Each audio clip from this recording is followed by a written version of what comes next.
Hello, everybody, and welcome into my latest live broadcast. Today is the 26th of June, 2020. It's Friday. Yes, it's Friday. Welcome in. And today I want to finish up a repair that I started. We're on part 4 now of this repair, involving the diagnostic, the repair, and now what is the testing. And the testing involves, because the cooler was replaced, we're going to check to make sure that the cooler is functioning as it should. It's a cooler that is one I'm familiar with, the Hyper 212 Evo, but this is the blacked out edition. And I expect it should perform as any other Hyper 212 Evo would. However, that doesn't mean I installed it correctly. So we always check it. We'll run Prime 95 on it for about 20 minutes. And then we'll also run the TimeSpy benchmark with the GeForce GTX 1660 Ti, and we'll make sure that it is performing the way it should. I imagine we'll see a score of around 6,000 in TimeSpy. And then beyond that, what I'll have to do is hook the customer's drives. The customer has many drives. They've got 3 solid state drives, a 3.5-inch mechanical, and an optical. So they've got 5 drives total. And to do the testing, for example, with regards to this repair, this machine never turned on. And so I have never started this machine with the customer's drives. Instead, what I've done, if you look back here, is I've just grabbed a spare solid state drive, and you can kind of see it hanging out of the side there. I've disconnected all of the customer's drives. I've plugged in my own spare solid state drive and installed Windows 10 fresh and clean. And that will enable me to test the drive, or to rather test the whole system accurately. If it passes all of those tests, then I can hook the customer's drives back up. And customers' drives are not just a simple matter of plugging them back in. 2 of the drives are configured in a RAID 0 array, which means they have to be plugged into certain SATA ports, and we have to make sure that this motherboard supports it. Otherwise, there's no way to get the data off of those drives easily. And quite frankly, this is not a configuration that I recommend. I think the customer really set themselves up for a nightmare when they did this. For scenarios like this, when they occur, it complicates the repair quite a bit. And the benefit with regards to performance would be far outweighed with a single M.2 NVMe drive, more than quadruple what he could receive through a RAID 0 array without any of the negative consequences as we're about to encounter potentially. So once all that is done, then it'll be ready to be buttoned back up and take it back over to FedEx, and we'll get it shipped back out. So that's what today's video is all about. Thanks for joining me. Hello to all my friends in blue joining me right now. Thank you guys so much for hanging out with me today. And a couple contributions came in already. Look at this. Sharon Idle with £1. Tom Jackson with $7.77. That lucky number 7. Thank you, Tom. GSX70R has contributed €2. Appreciate that. And Ronaldo Torres with $2, who says, happy belated birthday, Carey. Hey, Ronaldo, I appreciate it. Thank you. We got 327 viewers watching, 328 viewers watching live right now. And hello to Gary Kane and Don Melitas and Joseph Neal and Jacob J. and Luke Greenia, good friend of the channel, Thomas Beckenstowe, as well as Robert Baker and Bill Kaufman. Also, Thomas has been waiting and waiting and waiting for me to get a price quote for him on the system. I'm looking right at your system, Thomas. I'm looking right at it. It's built. I have to talk to you. And so I wanted to get some of these projects out of the way so that I can focus on yours. And it is difficult doing everything by myself. I don't want to scale up. I think people want me to do the work. They don't want me to farm the work out to other people. And there's only so much work I can do, and it results in very lengthy repair times and build times. And it's getting to a point where many customers are upset at the length of time that they have to wait. And so now I'm just telling people no. I'm just not taking on any more work. No builds, no repairs. I get at least 2 emails or messages a day asking me if I will build for them or repair for them. And traditionally, I've always said yes because 70% of them will drop out. They won't see it through. But now I don't even have time to entertain the back and forth conversation for people who just don't know what they want to do, or maybe they do. Maybe they're absolutely confident, like Douglas was with this machine back here, that he wants to send it to me or they want to send it to me, and I can't tell the difference. I can't tell the difference from when somebody's just kind of testing the water and when somebody's really committed to pull the trigger. And that back and forth takes too much time. Just getting it set up, just arranging it. Okay, here's what it's going to cost. Here's where you have to ship it. Here's what I'm going to do. Here's how long it's going to take. Here's how I'm going to ship it back. This is what it's going to cost. And then, well, never mind. It's all for nothing. So because again, I'm the only one, I can't be working on machines and making any money and helping people who are waiting while I'm getting pulled backwards by other people who are inquiring and asking questions. So for the time being, no more of those emails are going to be responded to. I'm absolutely done. There's just no gas left in the tank, and I want to focus and finish what I have committed to. And that means the Xenos build. The reason the Xenos build has taken years is because I keep continually being pulled away by other people who have, they're holding cash in one hand and saying, here, take my money. And the Xenos build sits as a fun project that isn't making me any money. So of course I help the client.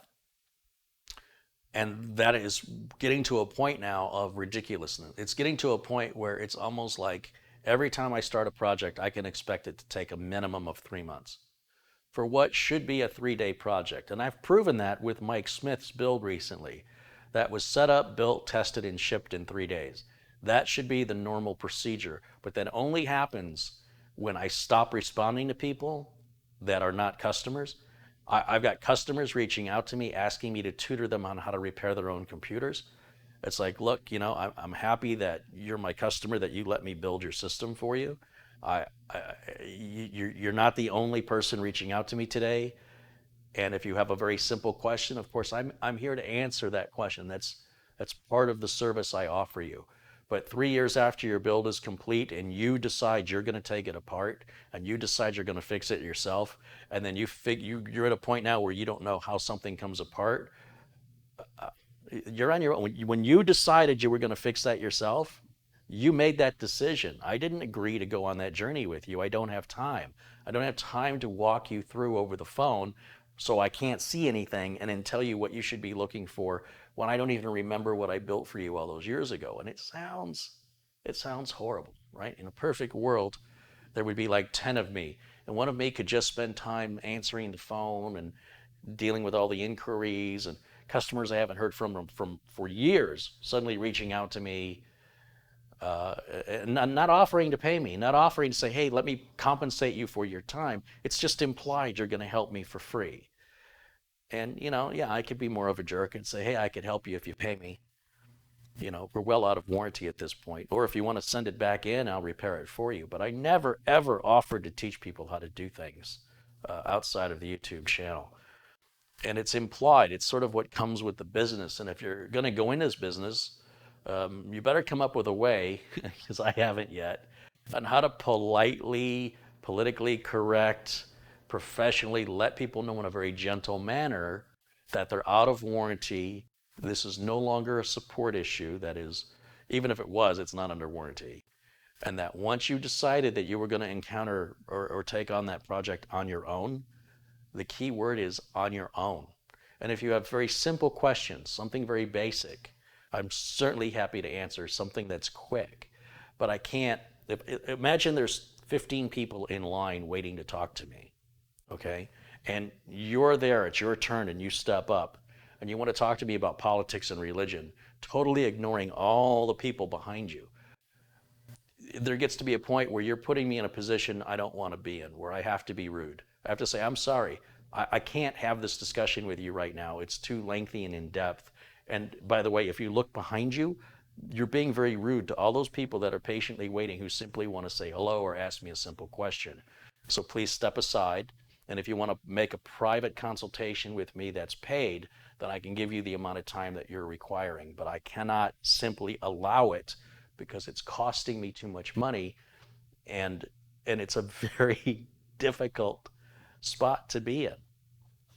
As a result of all of this, this repair, which should have been tested last week, it should have gone out this week, has been postponed because Mike Smith needed to have his system shipped by Thursday. He had to have it shipped.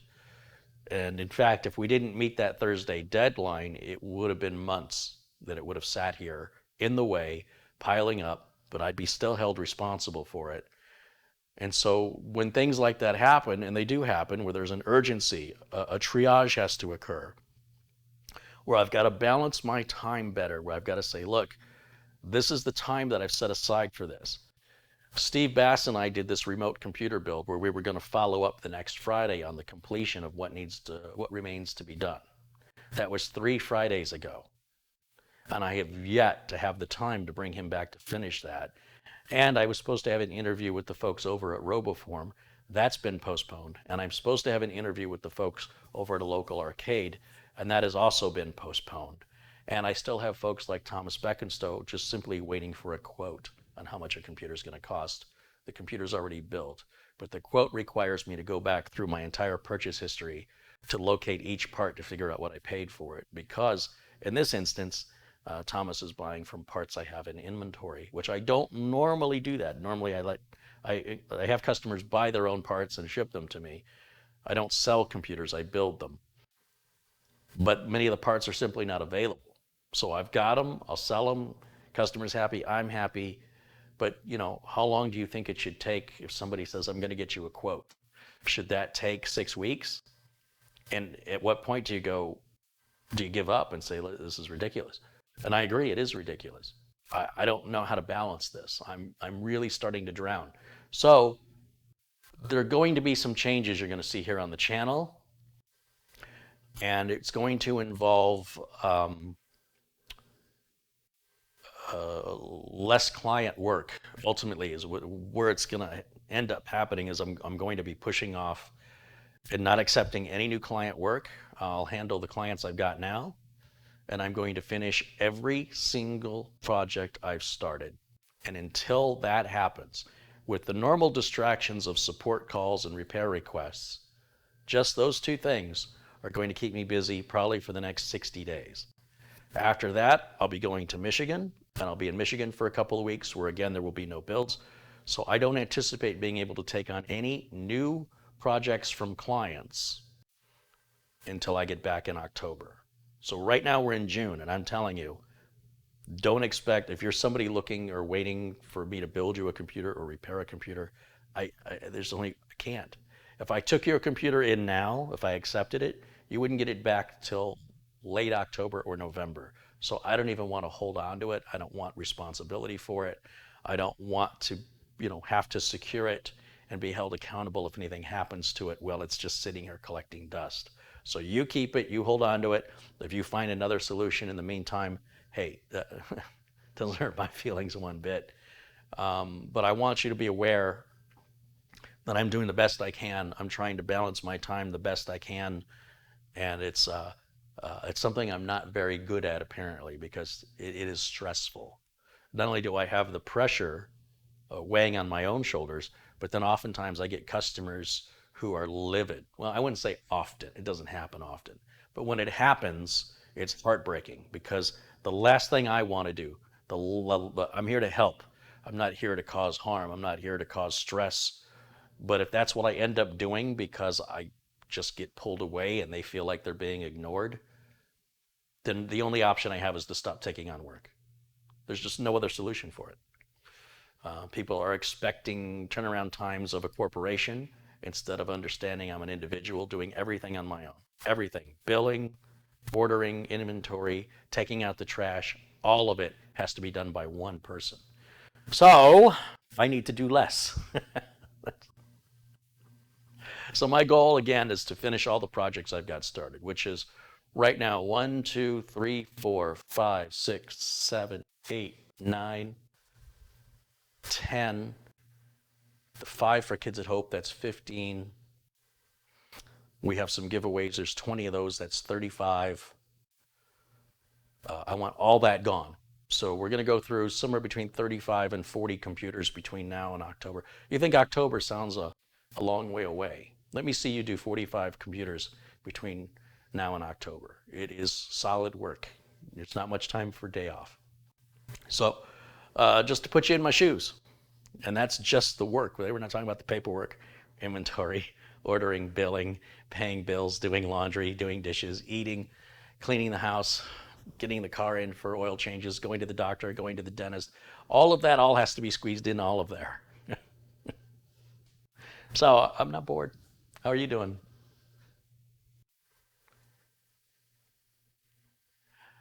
KJ3N says you're a victim of your own success. I don't consider myself to be successful in that way. I think if I was successful, other people would be doing the work and I'd just be collecting the checks. But I have taken on a bit more than I can chew, and I've been very confident that I will get through it. But it's sort of like if you want to hang from a bar, you grab a bar with both hands and hang, just hang from it. It's pretty easy at first, but the more time ticks on, the harder it is to hold on. And you might hold on an incredibly superhuman amount of time.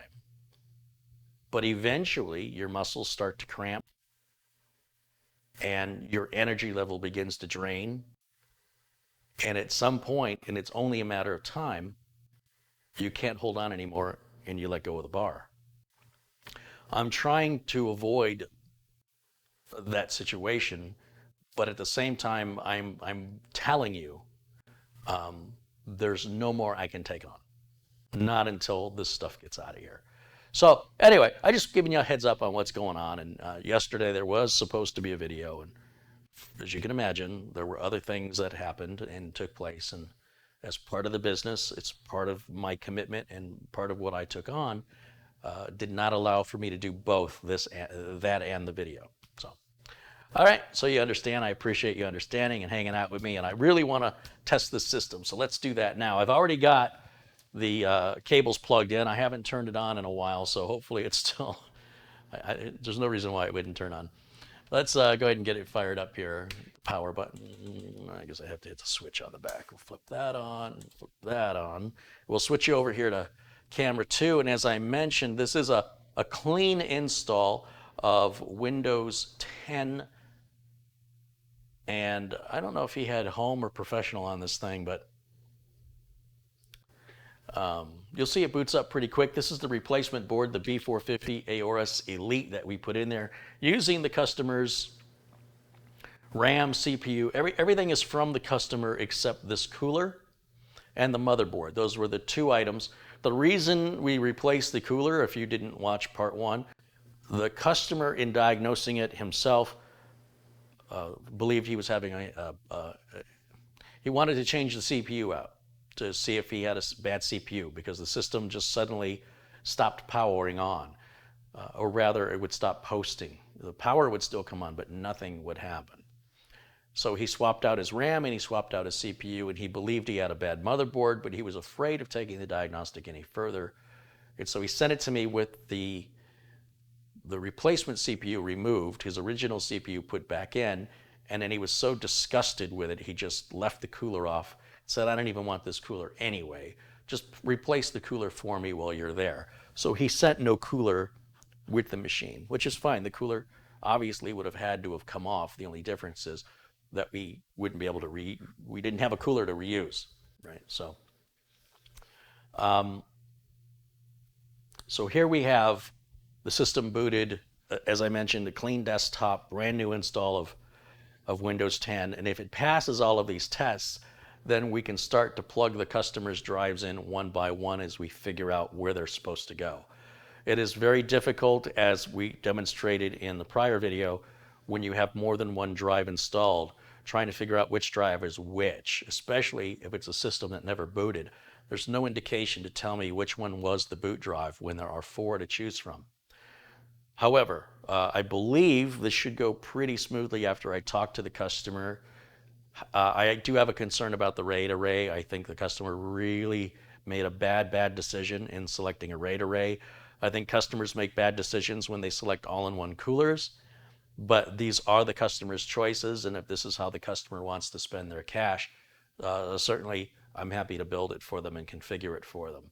But now I'm left having to clean up the customer's consequences, right? They weren't my choices. They were the customer's choices. This isn't my mess. This is the customer's mess. And that's why I'm getting paid. I'm getting paid to clean up this mess. And this mess would be easier to clean in this particular instance if you didn't have that RAID array. There'd be pretty standard procedure. The RAID array throws a little mix in there that requires a little special knowledge to get it back up and running. And so in this case, it makes for, I think, good video content, but it isn't always going to be the same process, which makes it difficult. It's not as though if you've got a RAID array set up, you always do the same thing in the BIOS. It depends on the motherboard. It depends on the type of RAID array. It can even depend on the BIOS version that you've got. So that's what I'm looking forward to. And I enjoy the challenge. You know, I enjoy, there's two halves of me. There's the part of me that's just like, let's get it done and be, you know, because I'm so busy, I just want to grab it and be done with it. And on the other hand, that gets very boring if you never get challenged. And this may prove to be a challenge yet ahead. But before we reach that challenge, I need to reassure myself that what I've done here is actually fix the problem. So to ensure that the cooler is installed correctly and that it's operating as it should, the first thing I want to do is run Prime 95 on it.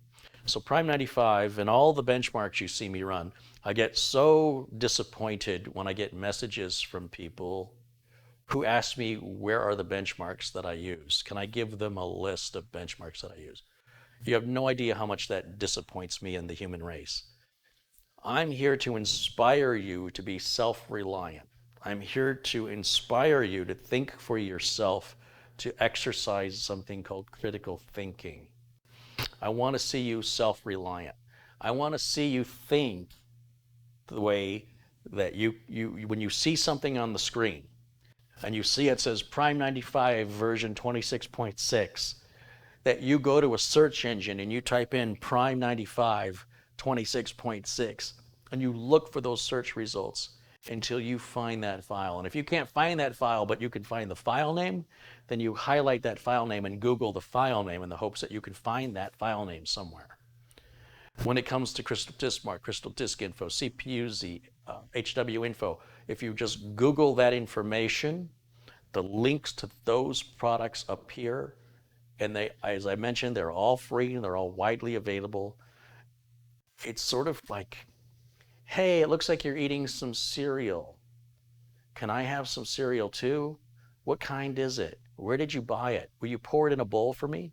Will you pour milk on it for me? Will you grab a spoon and feed me? Will you grab a napkin and wipe my mouth? I just want to see, I want to inspire you to pay attention to the name of the cereal on the box, figure out where you can buy it, and feed yourself. I'm not holding any secrets here, folks, but there's a certain amount of hand holding. There's a certain amount of letting go of the bicycle, you know, to let you ride on two wheels on your own, that I must encourage and I must enforce, because I'm not your personal tutor unless you want to pay me for that. It is a constant battle, constant. Those are my pet peeves. All right, it's off my chest. Prime 95.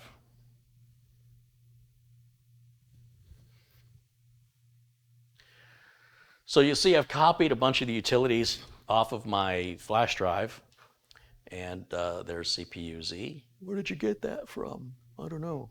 There was only some kind of search I could do somewhere on the internet to find it. So CPUZ tells us all the basic information. Again, I run all the portable versions of the software. I'm not installing anything on the client's machine. And this tells us it's an AMD Ryzen 7 1700, which is correct.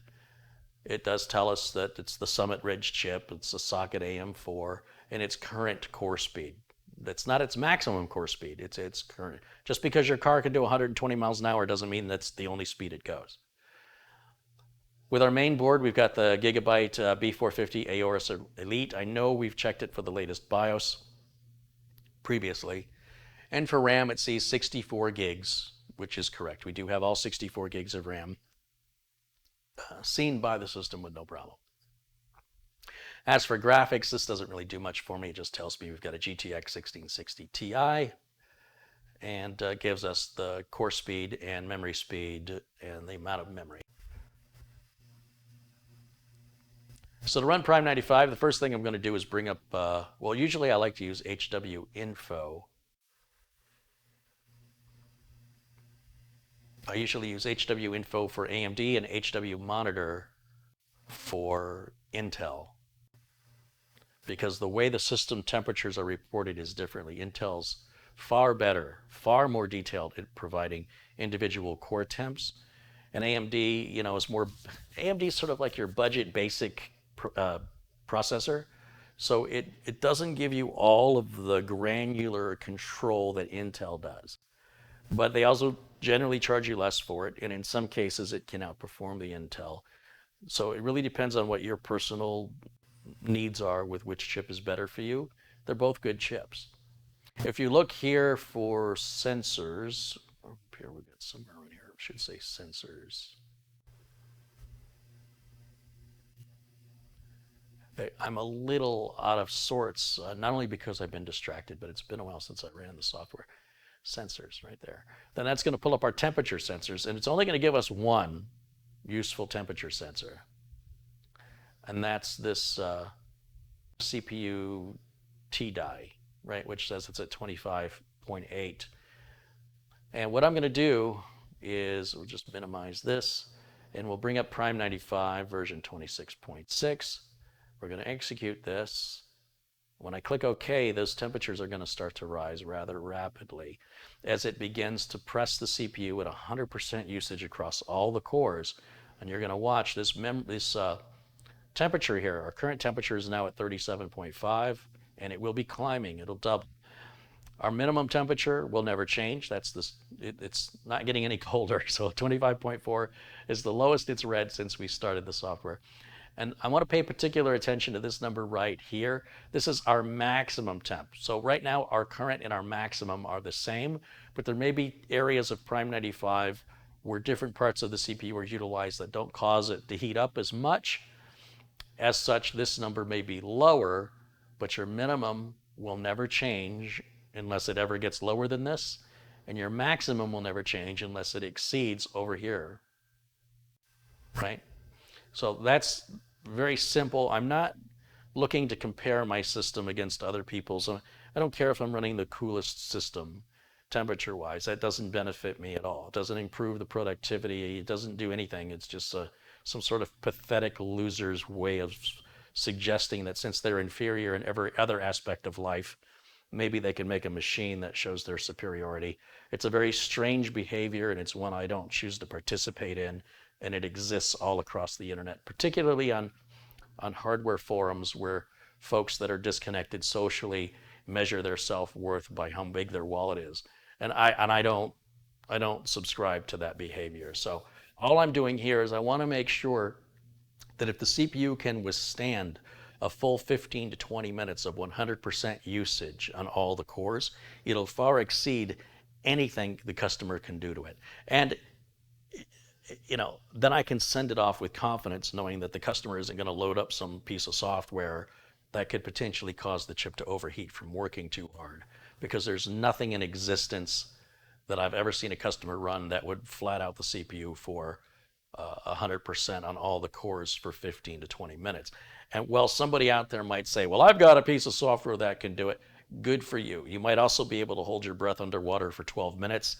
It really isn't relevant. What we're doing is we're talking about the vast majority of people, specifically this customer, but you know, for the benefit of the video, to inform people watching that that's not normal or to be expected to hold your breath for 12 minutes. So when people want to shout out exceptions, please understand that's completely pointless for them to do that, and it doesn't change the facts of what I said. Now, I want to grab my timer because it's been running a couple minutes, and I did that on purpose because I want to let this thing run for the benefit of, you know, I don't want to stop it right at 15 minutes. If I say it ran 15, you know it probably ran 18. You know what I mean? Like, I'm going to put the benefit on the side of the computer. And While we're waiting for that, if you have questions for me, I'm certainly happy to answer them.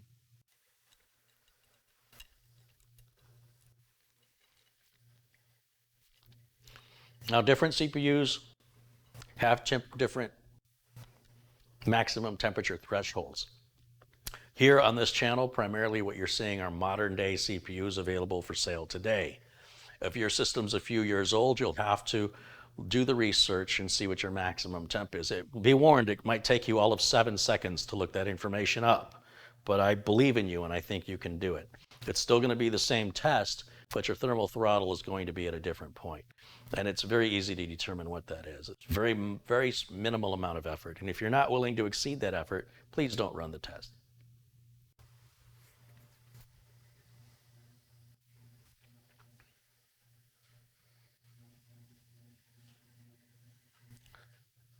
Some folks in the chat room want to know if they've lost moderator status. Yes, I have removed moderator status from people who exhibited behavior that I don't want to see. When you're blue, I expect you to be leading by example here in the community. And it means that you need to acknowledge when somebody is either baiting you or when somebody is trying to garner attention, and you need to ignore it. If you have no self-control and you are somehow compelled to create conflict with another person, then I don't want you to be blue. If it's important for you to correct somebody, I don't want you to be blue. If it's important for you to put somebody in their place, I do not want you to be blue. If you are a supportive and kind individual and you have self-control and you see somebody's misbehaving in the chat room, or somebody has said something that you don't believe is fair or accurate, if you don't know how to not type, if you can't exhibit the self-control to simply say nothing, then you're not ready for blue status yet. When I've removed blue status from people, it's because they've disappointed me. I don't think it's necessarily a permanent status change. It is an opportunity to learn. I think some people may never get it. Some people are so compelled to create conflict with others, they don't know how to stop. And others feel as though their purpose is making a difference by chastising or correcting others in the chat room. That's fine, just not as a blue. As a blue, you'll show compassion and consideration, and you will not escalate. And if somebody says something you don't like, you will ignore it. And because when those behaviors are exhibited by people in blue, you've become a liability to my channel. Until that behavior changes, and when it does, I'll be happy to turn you blue again. But there's a lot of trust in turning complete strangers on the internet blue, and I feel that that trust has been violated, that your needs outrate the needs of the person in blue were greater than my needs who made you blue. And that's messed up, because if you aren't doing what I'm asking you to do, which is effectively me asking you to do nothing, then you're not ready for blue status yet. That's all there is to it. You need to lead by example. You need to show kindness and compassion and understanding and realize you're just never going to get through to some people, and ignore them. So when I see people in blue abusing their power, they typically get warned, and people were warned yesterday, Tuesday, Wednesday. Is it Wednesday? People were warned on Wednesday, and yet I don't know if they're not listening to me. I don't know what the problem is, and I don't care. I don't have time for it. Status is removed. If you do nothing as a moderator, if all you do is participate in the chat, and you're not chastising anybody, you're not provoking anybody, you're not creating conflict with anybody, you'll always be blue. But if you start hiding people, if you start arguing with people, correcting people, that is not the example that I want representing people in blue. So as I mentioned, the blue is given and blue can be taken away.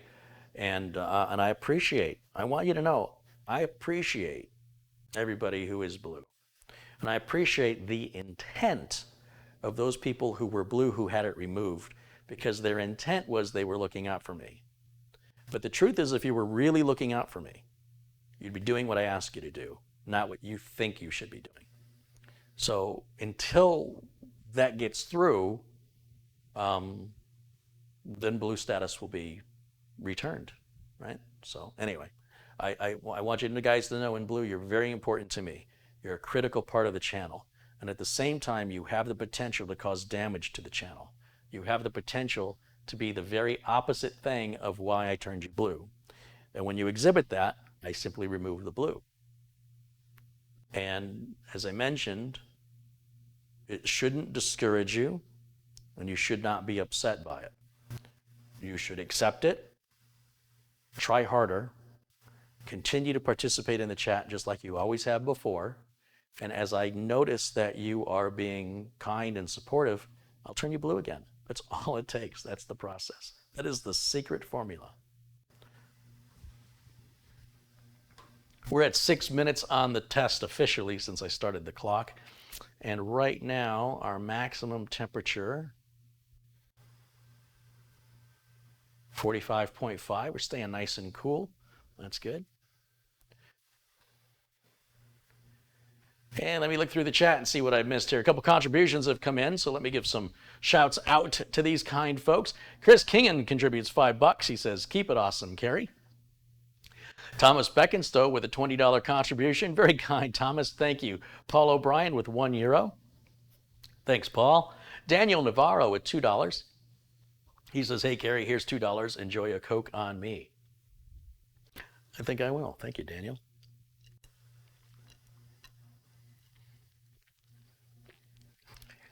R. Rodriguez has contributed $1.99 and says, please give Jimmy and Lyle more screen time. David, our officer, contributes $6.95 Canadian. He goes, here's the equivalent of $5 US in Canadian funds. Keep up the videos. Thanks, David. John Craig with a £5 contribution. And he says, ain't nobody going to build my PC but me. You think I'm going to let someone else have my fun? You have my sympathy. You got it, Craig. Stephen Tomlin with a £5 contribution says, I hope you had a great birthday. It was good. It was good. I spent it here with you guys. It was great. Rick Rubiset has contributed €5 and says, admitting that you have too much on your plate is the first step in solving your situation. Keep on going and stay relaxed and have a couple of Cokes on me. Right on. Thank you, Rick. Michael Danes contributed $10. He goes, thank you for being my stress relief, for being my teacher, teaching me what I didn't know. Thank you for your video. This time, you're the man. That's very kind, Michael. I appreciate it. Rick Lakes with $3 and Essential Working Too Hard has contributed $2 and said, I always learn something new here. I appreciate that. Thank you. Jerry Watson has contributed $5 and says, you're doing an excellent job sharing your knowledge. Thanks, Jerry. Thank you all for all of the support and the kindness.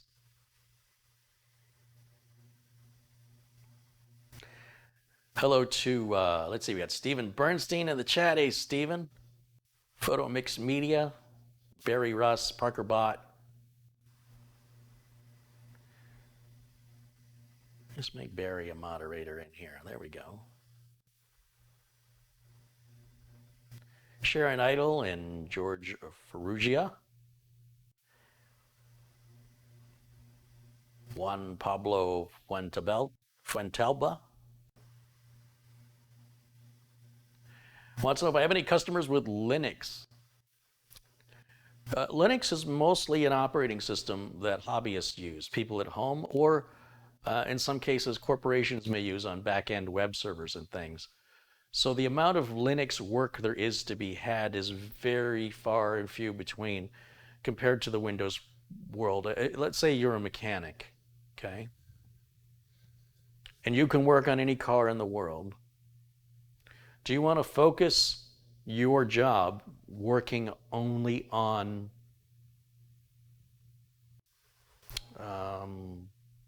smart cars? You know, there aren't that many smart cars to work on. And they are out there and there is work, but it's pretty hard to find. On the other hand, you can choose to work on Mustangs. There's Mustangs as far as the eye can see. I don't know how many millions of Mustangs have been made and continue to be made every year. But I assure you, finding work to repair those is a lot easier. It's more plentiful. And if you wanted to choose to work solely on 1972 Chevy Novas, you might find that most of the people who drive those work on them themselves. Linux is kind of like that. Linux is an operating system that, for the most part, it's a free operating system that people work on themselves. It's generally not common for people to take something that's free and then pay somebody to make it work for them. I've yet to really see anybody pull something out of a garbage can that doesn't work, like a television, and then take it into a TV repair shop and pay to fix it. I've never seen that in my life. Generally, the people who take things out of the trash can are going to attempt to fix it themselves. Linux is sort of that thing people take out of the trash can. It's free. It provides them with a source of hobbyist activity. And on the other hand, it's also, as I mentioned, in use in web servers and data centers and in a highly skilled environment for which there are not many job opportunities. So if I'm going to make a video that can apply to 10 people, or I can make it a video that can apply to 100 million people, and it costs me the same in time and money to make each video, why would I make the video that only appeals to 10 people? Doesn't that make any sense to you? Charlie wants to know if a GTX 1660 Ti is a good video card to buy. All video cards are good video cards to buy. Which one's the good one for you? That's for you to decide. There's no video card that exists that is not a good video card to buy. It just depends on whether or not it meets your needs, your expectations, your budget, your requirements. And since I don't know what any of those answers are for you, all I can tell you is yes, it's a good card to buy. Whether or not it's a good card to buy for you, no idea. Nobody can tell you that unless they really ask you a ton of questions regarding the 4 key things I really need to know. And I'm not doing that because then it would just be you and I talking for the next hour and we'd be ignoring everybody else. So you pick the card that's right for you.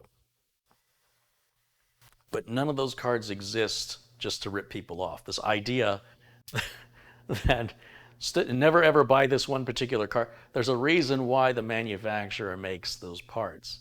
That's why there's so many motherboards and CPUs and graphics cards. If you want those decisions to be made for you, then you'd make a great Apple owner, because Apple computers will make all these decisions for you. And you'll never have to make another decision on your own again. So exercise the freedom of being a PC owner and really take advantage of what that means, which is don't let other people tell you what you like. Don't let other people tell you what's good for you. You're the only one who knows the answer to that. But I do appreciate your question. It's a valid question in that wouldn't it be great if we lived in a world where you could just walk up to a complete stranger and say, tell me what I like? I don't know how that works in reality, but I suspect it doesn't work at all.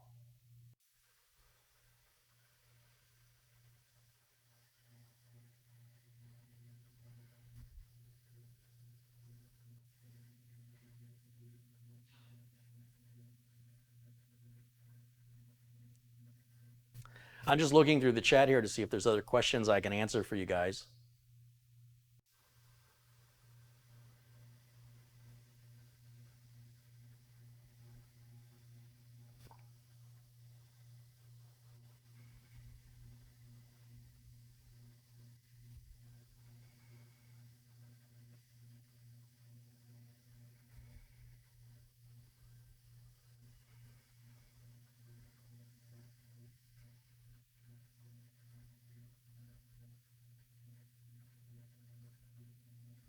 Daniel, thanks for your kind words. I appreciate that.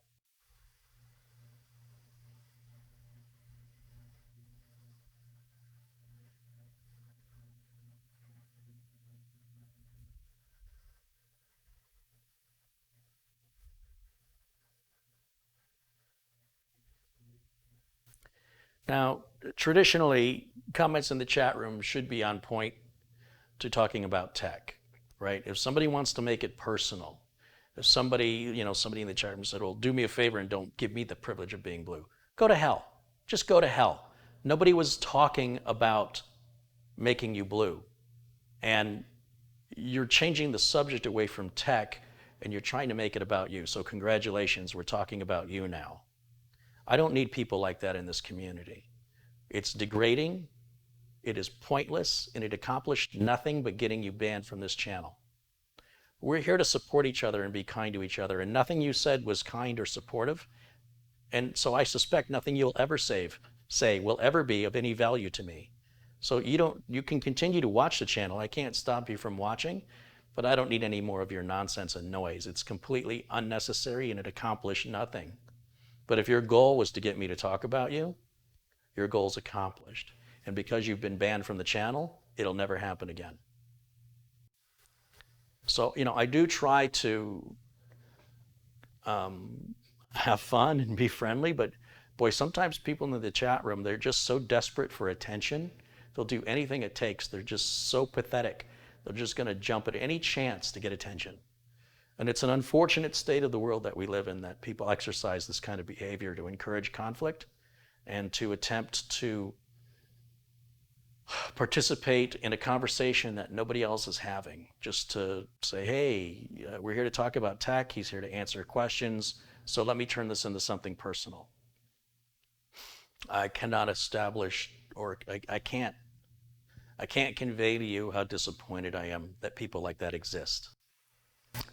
If the way I grew up, if somebody exhibited a behavior like that, people would physically beat you.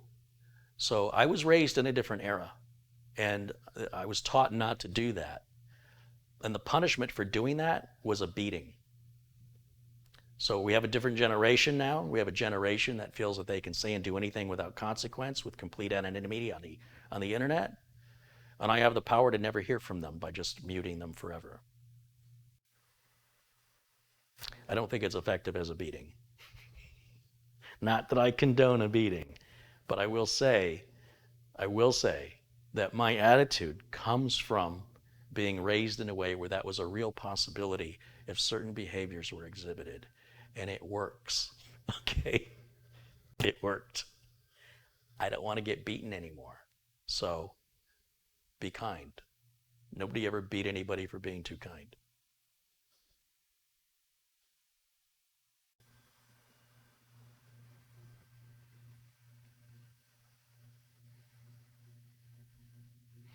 Carey, what is my ambient temperature? I think it's probably around 77 degrees inside the house. I think it's 110 outside, 110 degrees Fahrenheit. We're at 18 minutes on the test. I have not been paying attention to it. So let me pull that up and see where we're at, because by now it should be doing something. Wow, it is almost unbelievably chilly. Those numbers don't even look right.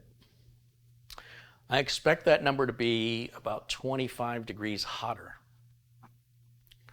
The test was running for, well, the temperature software has got a clock at the bottom, and that clock says it's nearly 22 minutes, and those temperatures are really, really low, which is a good thing. That means that Hyper 212 Evo is really doing a good job. So something to consider maybe putting into other builds, even if the installation process is a bit more difficult than the Mugen 5. It's not impossible. It's not that much more difficult. It's a little bit more difficult, but it's running silent. It's got the RGB fan, which is a nice touch. And the most important thing is that it's cooling really, really well, and I'm not hearing a lick of noise from it. So we're running really good. I'm going to let the test continue to run. I'm kind of curious. We can go a full half hour on this and see what it looks like. I don't normally let it run this long. It's very unrealistic. There's no way in the world any customer that I deal with would ever push a machine for this hard for this long without a break or a gap. So, in the back of my mind, I'm like, well, what's it going to take for this thing to break a sweat? Because it's not breaking a sweat yet, and that's very impressive.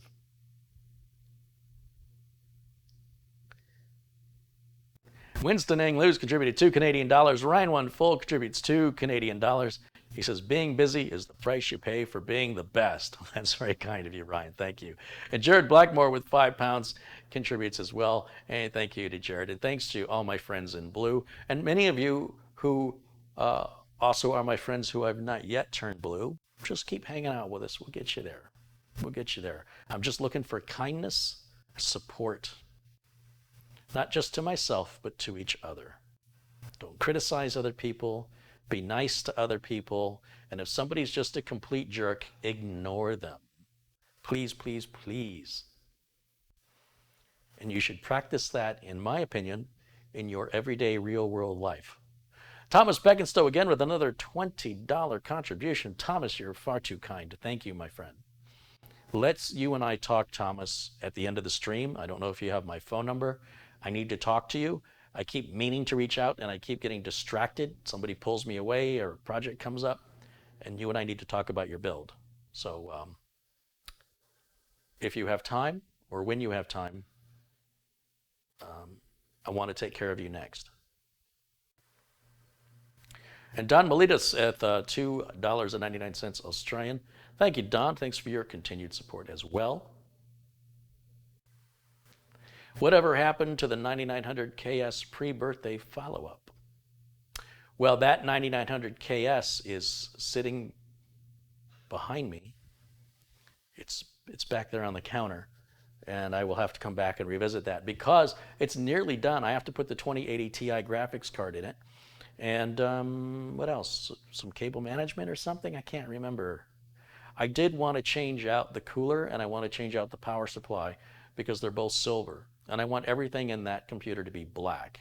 But for the computer to run, obviously it's got what it needs to run. My preference, though, is that I'll get the black power supply and the black cooler and do the video card all at the same time so I don't have to keep opening it up and revisiting it over and over and over again. So it's been sort of set aside. I'm supposed to get a power supply in the mail today.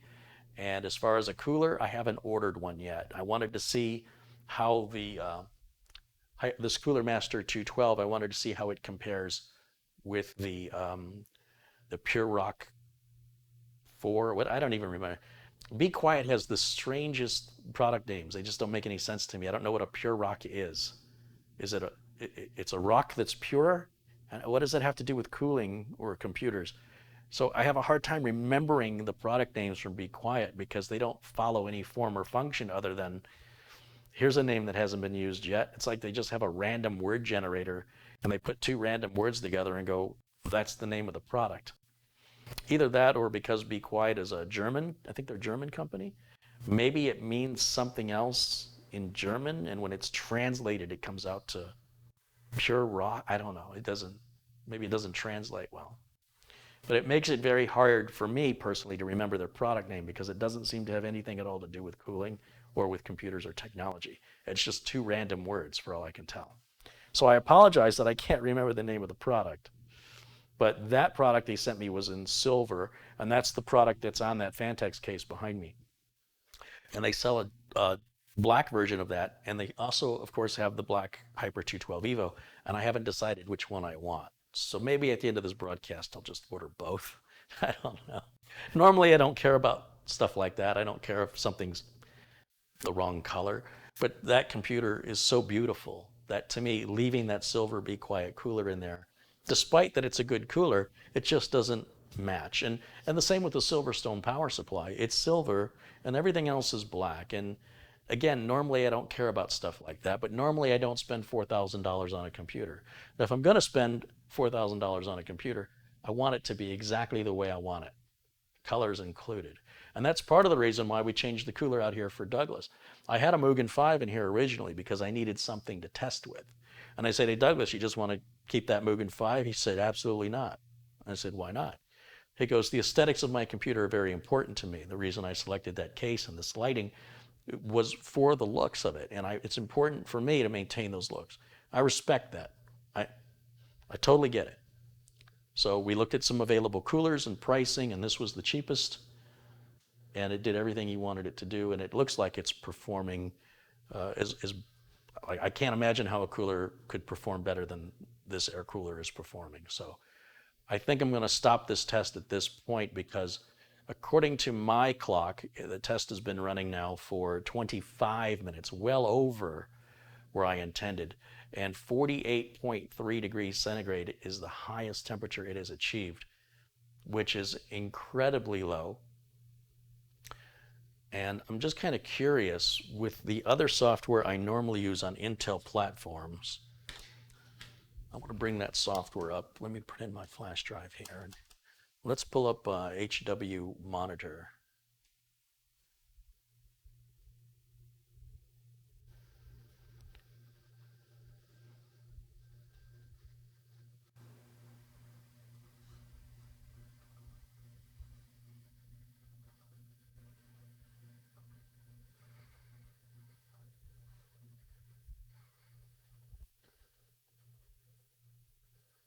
Now you see it says not responding. It's just slow because the processor is being consumed.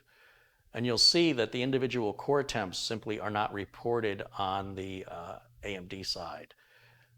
All we get are the amount of watts in use, the amount of processor usage, and current core speeds. And then you just sort of have this one assembly temperature here, which puts us at 91 degrees Fahrenheit, which is very, very cool. You know, for the most part, if it's under 200 degrees, for the most part, you're okay. GPU temperature, you know, we're sitting right around 40 degrees. Again, 200, all right? 200 is our ceiling for most silicon. Not all, but in general, 200. We're well, well below 200. And again, that will vary depending on the component. And a lot of my experience coming from the Intel side, 200 is usually the Intel's current Intel threshold. But again, even on Intel, that can vary. We're looking at individual temperatures here, which may represent cores. It's very difficult to understand with AMD, but nonetheless, 136 here is the hottest we're seeing. It's still a far cry from 200. And I don't see anything that concerns me. Like all of these temps are amazingly low, surprisingly low, and the computer is not ramping up in noise at all. And that's with the covers off. So imagine with the covers on, it's going to be even quieter. So with that done, I'm going to just go ahead and close these tests out. I don't need to continue this any further. I'm very happy with that. And of course, the CPU will cool down very, very fast. It'll get back to that 37-degree temperature in seconds now that we've stopped the test. And what I want to do is run the TimeSpy benchmark on this, which, did I cover it? Yeah, there it is. We'll get that installed right now. I'm going to have to grab a network cable and plug this in because it requires some updates. So while this is installing, I am going to grab an Ethernet cable.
And while that's installing, I can go ahead and pull the flash drive. We'll put that away. And in just a moment here, this will be done installing and we can run the test. Now, again, I want to reiterate that this is a spare hard drive I have laying around, a spare solid state drive. And I'm strictly using it so I can run tests on the customer's machine because the customer could have software problems. And as a technician, when you're diagnosing a computer, you may be diagnosing both hardware and software problems. And if you try to diagnose them together, you will run around in circles for days trying to scratch your head and beat your head against the wall where things don't make any sense. So you isolate your hardware away from the customer's pre-installed software. And by doing that, we're disconnecting all the customer's drives. We're providing our own temporary scratch drive. We can do anything we want to it because it's ours. We can put any software we want, any tests we want. We can do anything we want to do. There'll be no history left behind for the customer to look at. We can literally do anything we want to do. Once we've established the system is running as it should run, then we hook up one of the customer's drives and only one. And we continue to make sure that everything runs, whatever test that requires, that it's running the way it should be running. And once we've established that that is doing what it should be doing, then we'll hook up that RAID array. And it will run some pretty quick tests just to make sure the RAID array is seen and working correctly. And then we'll hook up the mechanical drive. We'll make sure the mechanical drive works correctly. Then we'll hook up, if there's an optical drive, we'll get that hooked up. If all of that's working, then we do the cable management, we button it up, we make sure Windows stays activated because remember we've changed the motherboard now. Windows is activated to the motherboard. If you switch your motherboard out, you need to buy a new copy of Windows. There is a loophole to that rule, which is if you're replacing a motherboard due to repair, you can call Microsoft and explain that to them, and they will issue a reactivation for that code. So, with that one exception, know that your Windows operating system is tied to one motherboard. If you bought a retail box edition of Windows, you should be able to activate it on a completely different motherboard so long as you have it deactivated on the other one, so that it's activated on one board at a time. However, deactivating Windows is not possible without calling Microsoft and explaining it to them. You have to call them on the phone. I guess Microsoft figures most thieves aren't going to call and speak to them. They don't have the guts for it, although I imagine some do. Once they're told you've got to call Microsoft and ask them if they're doing anything suspicious, they probably aren't going to do it. At least I think that's the logic Microsoft is using in this policy. I don't know how effective it is, but otherwise, why else would they have you call them and talk to them, right? They want a voice. They want to hear you. They want to make sure that they're not dealing with a bot that's trying to, activate a bunch of keys, or that they're not dealing with a character who perhaps is trying to steal from them. But some thieves can be pretty bold. So again, I'm not quite sure how effective that is.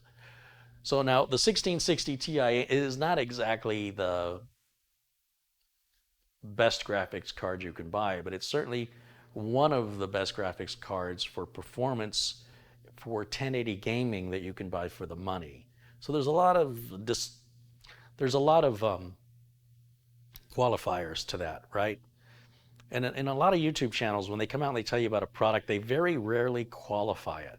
They very rarely tell you the consequences or the potential side effects, like a medication.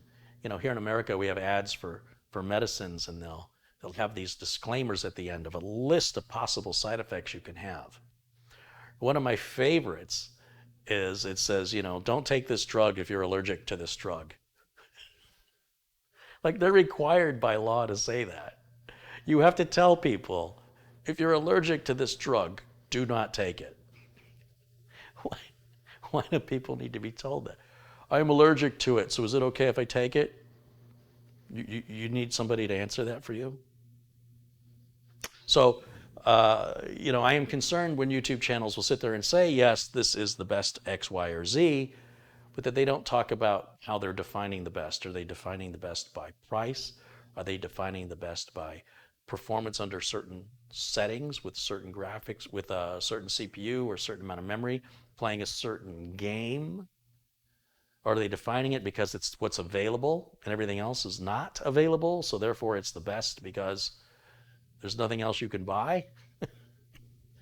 There's just a lot of qualifiers that are overlooked, and that's why I encourage you to accept responsibility for your purchases and to not ask other people what you should buy. Spending other people's money is super, super easy. I'm really good at it.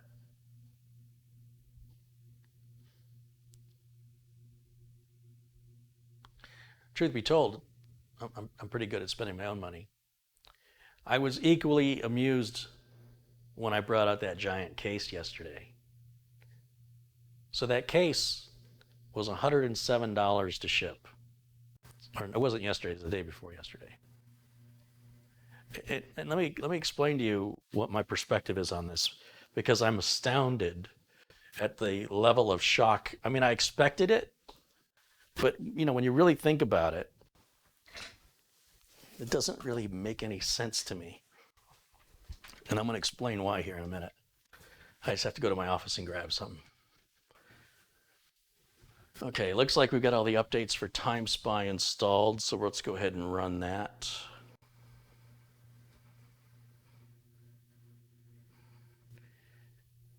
And while that's running, there I am. When I show you guys this chip, when I hold this in front of you and I say this is a Ryzen 9 3950X, and this sells for, initially it sold for $750. Today it's around $710. Just a couple of weeks after I bought it. Well, 2-3 months after I bought it, it's gone down. Same with the 3900X. 3900X was $500, and it's down around what, $450 or something like that? So I'm holding this little tiny chip, this little teeny tiny chip, that thing right there, $700. $700. And nobody bats an eyelash. They go, ooh, nice chip. But then I pull out a case that's nearly 3 feet tall, weighs 104 pounds, and looks like it's an alien starship. And I tell you, after tax and shipping, it's $455. And people go, what were you thinking? Well, I'll tell you exactly what I'm thinking. That case is always going to be that case. It's never going to go obsolete. I can continue to upgrade in that case long after I've replaced this Ryzen chip with the next one that replaces it, and the next one that replaces it, and I can continue to spend $700 to $800 every time I do it. So wouldn't it be nice if I put it in a nice case? The case won't go obsolete. The case isn't going to need to go to RMA because something broke. It seems highly unlikely to me. And the case clearly has a much longer lifespan than anything I'm going to put into it. So I propose to you that if the case is the part you're looking at, if the case is what is your view of your computer, then what's wrong with putting a good amount of money into your case, something specific that you enjoy, that you know you're going to continue to enjoy for years, knowing that you can always swap out those components with the latest and greatest anytime, and it will far exceed any amount of money you spent on your case. If your case was $2,000, you will far exceed the value of that in the years of upgrades and chips and RAM and storage and the ownership time that you have that case. Now, unless there's something about the case you don't like, it's hard to work on, it's heavy and you can't move it around, something like that, you might regret that purchase, I get it. But that case was nearly half the cost of this little chip. And if you ask me, price per pound, what's the better deal? I think it's pretty clear. That case was a steal. We'll be lucky if we still use this chip in 4 years, honestly. At least me. I'm sure it'll run great for 8 years. But how many of us are going to have a computer for 8 years? Us being the enthusiasts, we always want something fairly modern if we can afford it.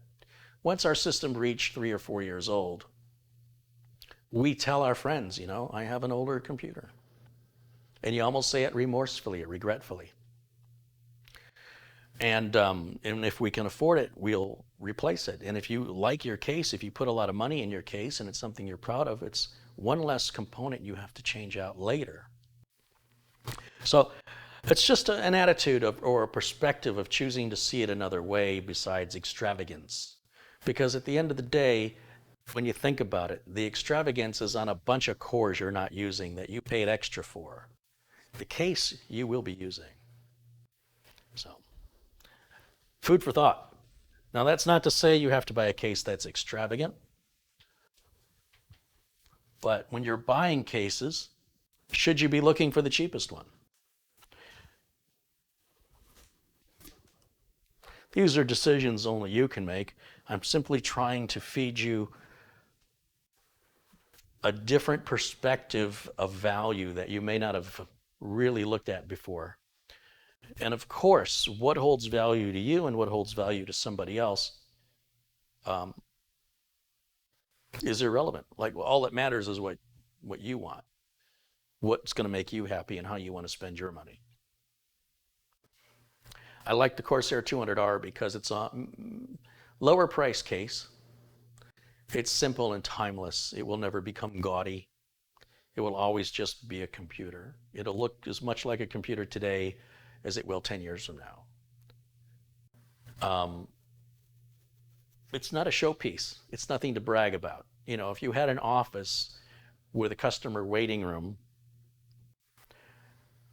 you could put an aquarium in there, or you could have a really nice computer like that case I showed the other day and put that on display for your customers to look at and watch the lights as a showpiece. It can replace a TV or an aquarium. People will ooh and ah at it. You probably get a lot of questions about it.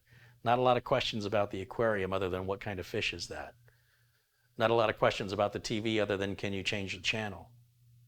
So again, depending on how you're intending to use it and what that means to you, doesn't mean it doesn't hold value to other people. It doesn't mean what you hold value makes any sense, like as far as an investment goes. Investing in an expensive CPU is a much poorer investment, in my opinion, than investing in a nice case.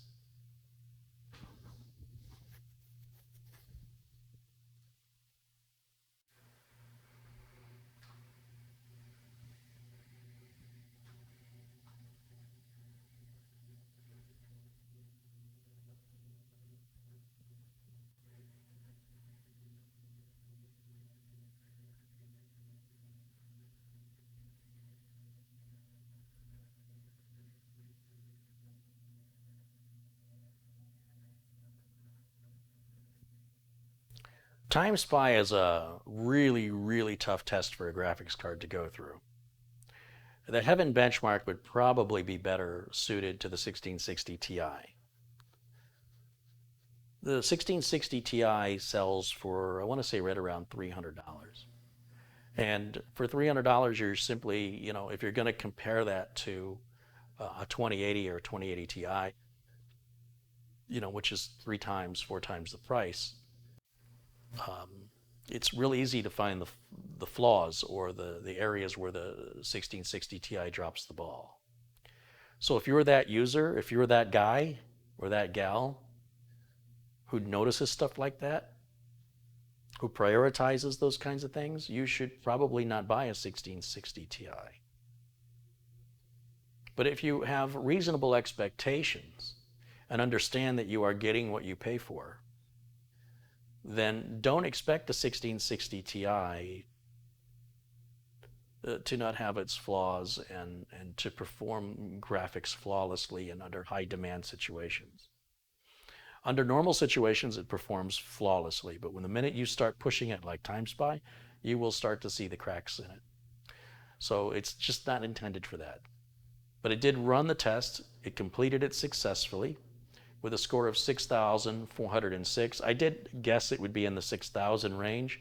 So it's, again, I'm not benchmarking it to reach any records. I just want to make sure it's performing in the arena, in the ballpark of where it should be, and it's doing exactly what it should be doing. So with that, I feel like the test is very complete. I don't know that there's much else I need to do to this system right now other than start to hook the customer's drives back up. Now, one of the issues I have with broadcasting hooking the customer's drives back up is I don't know what's on the customer's drives. Whether there's personal information, names, addresses, or other, it could be photographs that are inappropriate. I don't know. I have no idea, and I don't want to learn that firsthand on a live video. So out of respect for the customer and out of respect for the viewers, I will do all of that off camera. Once that's done, you'll see there's quite a bit of cable management that still remains to be done. And I won't do that until I know everything is working as it should. And so far, we're on the right track.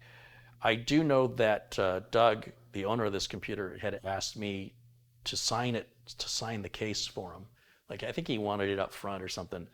And I will save that until I talk to him to figure out exactly where he wants me to. It's kind of a new thing. I signed a couple of cases for people, and then that kind of went away, and now people are sort of asking for it again. So I'm happy to do it. I feel it's kind of like vandalizing their machine. So I don't assume they want me to write, or sign the computer, but maybe I'm assuming incorrectly. Maybe people do. You'll have to let me know, guys. I'm certainly happy to honor that request. And let's see, let me go full screen on my side here. Transform. Oh, you know what? Let me close this out first. Let's close this and let's shut this down. Okay, and now I can go full screen. Hey, I'm back, and the machine just shut off. You see the fans are still kind of spinning a little bit. There they go. Stopped. There. Okay, so I think the repair is good. Now I need to make sure that it continues to work well with the customer's operating system. And if his operating system's hosed, if he's got bad drivers or corrupt registry, then things aren't going to run correctly. In which case I have to call the client and recommend a complete reinstall of Windows. So hopefully that won't happen, because there's no way I can spend the amount of time to search for a needle in a haystack to solve bad driver related or register related issues. It's just faster to wipe it, reinstall it, and get it back out ASAP.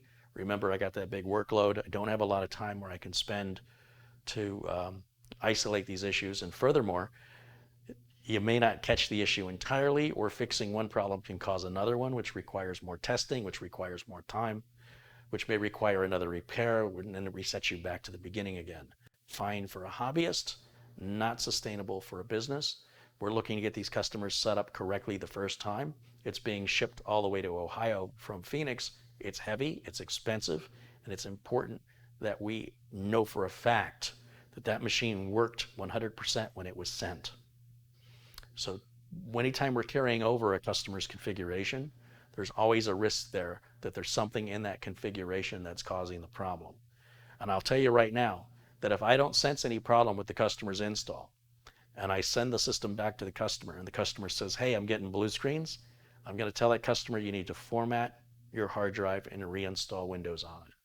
And then let me know if you're still getting the blue screens, because I'm not getting any. So I have to assume there's something wrong with your configuration, and it's something you can do. You don't have to send it back to me. Anybody can reinstall Windows. Hopefully that won't happen. And hopefully his OS is okay and everything runs good. We get the drives all hooked up.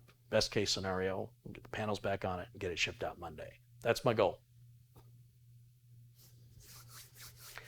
So with that, whoa, big contribution came in. I completely missed. What have I missed? Frankie B with a $100 contribution. Frankie, thank you so much. That's very generous of you. I very much appreciate that. Also, Jose and Veronica Lopez with $2. Winston Ang Liu with $2. Don Melitas with $2.99. Wants to know if my wife will ever get her kitchen back. Yeah, believe me, I'm asked that daily. John Craig with £5 says, okay, so my cable management sucks. Why? Because I'm stupid enough to keep going in and tweaking everything. I'm a nerd, so sue me. John, don't misunderstand me, please. I think it's great when people want to open their machines and tweak, and they keep the covers off and leave the cables out because they're always in there. Where it gets under my skin is when they take me involuntarily into their project and ask me how to help, what they need to do to fix the mess they've caused for themselves. See, you don't do that, John. You accept responsibility for the mess you've created. You have never once reached out to me and said, hey, I decided to take my cooler off and now I don't know where the brackets go back on. Can you show me how? Now, again, if you're paying me for that, that's one thing. But if you're going to undertake a project and I haven't told you ahead of time that I'd help you with it, I haven't agreed upon it, You don't get to just pull me into it when you get stuck and expect me to just make time. And your problem has now become my problem when I never asked for that and I never agreed to that. That's where I get upset, is when people do, because it's done a lot, right? People are like, well, I did what you said to do and it didn't work for me. Well, then you did something differently. I don't know what to tell you. I mean, what do you want me to do? Now, if you want to send the machine in for repair, if you're saying, hey, I'll pay you, I'm going to give you some money and then you can give me some help, sure, we can work something out. But if it's just like I owe you because you followed the steps in my video and it didn't work for you, so therefore I owe you, it doesn't work that way. And so I've been getting a lot of that. If you can't tell, I've been getting a lot of that lately. Most of the time, people are not following the videos correctly. I'd say 9 times out of 10, the reason why the process didn't work is they did not follow the detail that I show in my videos. They skipped over something, they went through it too quickly, they didn't slow down and take their time. Sometimes, very rarely, but sometimes they did everything exactly right and it still doesn't work because there's something else going on. But I don't do that for free. I can't. Where's the time? I can't do it. I don't know these people. They're not customers. They're complete random strangers on the internet who watched one of my videos, followed my steps, supposedly, and didn't get the same result I got, and now somehow that's my problem. So if they want to pay me for it, they want to set up a repair, fine, great, love it. But if they want to hold me accountable for their actions, not going to happen. So John, you go ahead and you keep opening up your machine. You leave your cables any way you want them, because you don't reach out to me and ask me to dig you out of the hole you've dug. You find your way out. That's part of being a tech. That's what techs do. When a customer presents you with a problem, you don't get to pick what the problem is. You don't get to pick the easy ones versus the hard ones.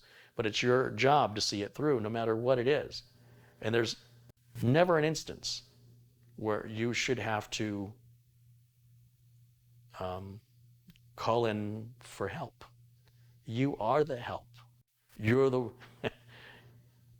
the one they called for help. So internally, when you're working for a company, if something's beyond your skill set, obviously you would escalate that within the company. You wouldn't just go out on Google and ask strangers how to do your job, because otherwise, why were you hired? So again, John, I'm proud of you, man. Keep it up. Keep doing what you're doing. You're not doing anything wrong. Marty UL joins us. Hey, Marty, good to see you. He contributes $20. I appreciate that, Marty, always, as always. How is, I haven't heard from you in a while, Marty. How is the Remus computer running for you? We've got 1,056 people watching live. Won't you give me a shout out and tell me where you're watching from in the world? We've got people all over the world watching live, and it always kind of tickles me how I can just be in my kitchen and people all over the world can watch us live. When I was growing up, if you wanted to call somebody across the United States, it was like $2 a minute for a phone call. And the fact that I get to broadcast audio and video in HD worldwide at no cost to you guys, and it's completely unedited, unscripted, just like a phone call, but shared with 1,000 people at the same time, it's pretty mind-blowing if you grew up the way I grew up.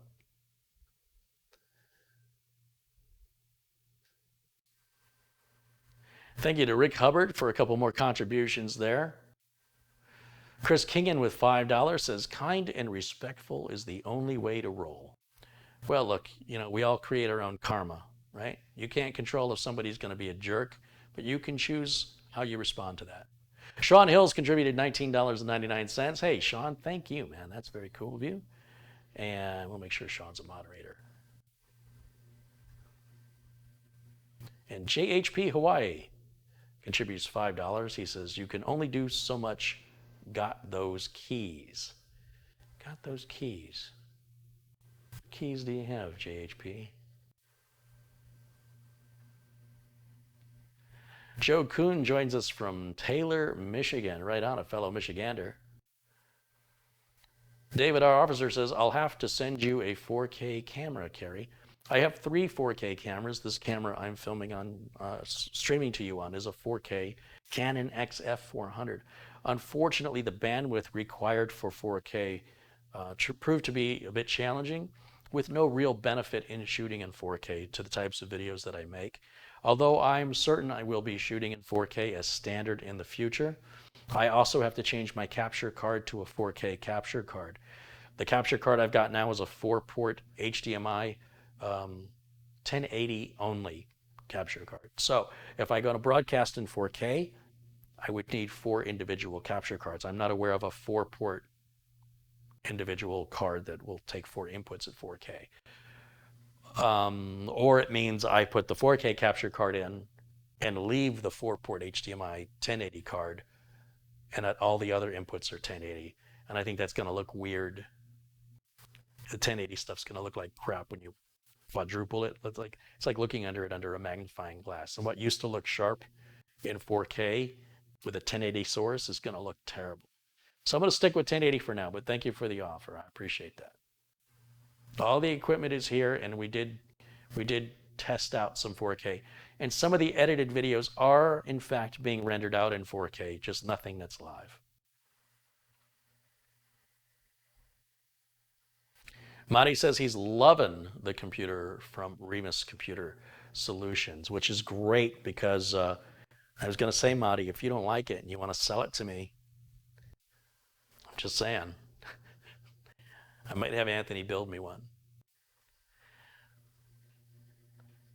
And look at where people are joining from. Let's see what we've got here. Alabama and Tennessee, Texas, Arkansas, Santa Clara, California, and South Carolina, as well as Minnesota, Pittsburgh, Pennsylvania, Maryland, Dallas, Texas, Canada, Oregon, Montreal, New Jersey near the beach, Oxnard, California, Seattle and Sweden, Georgia. Brian watches us from the UK. Beto is in Plainfield, IS. I don't know what IS is. Diamond Dave is in the UK. Edwin joins us from Sullivan, Missouri. John Williams in Madison, Wisconsin. Andrew Hodson's in South Africa. Andy B joins us from Windsor. We've also got Lewiston, Maine, and Salisbury in the UK. Orange City, Oregon. I'm sorry, Orange? Did I say Orange? Wow, that dyslexia is working out well. Oregon City, Oregon. Maori says Beijing, China, which I find difficult to believe, but we'll go for it.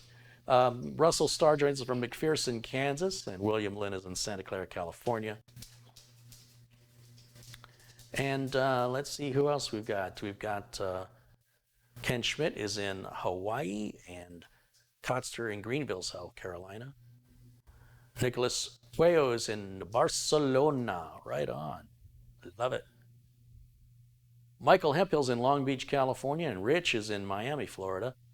Daniel joins us from Hampton, Tennessee. Kevin Rank is in Michigan, another fellow Michigander in the house. Rick Hubbard joins us from Leicester, England.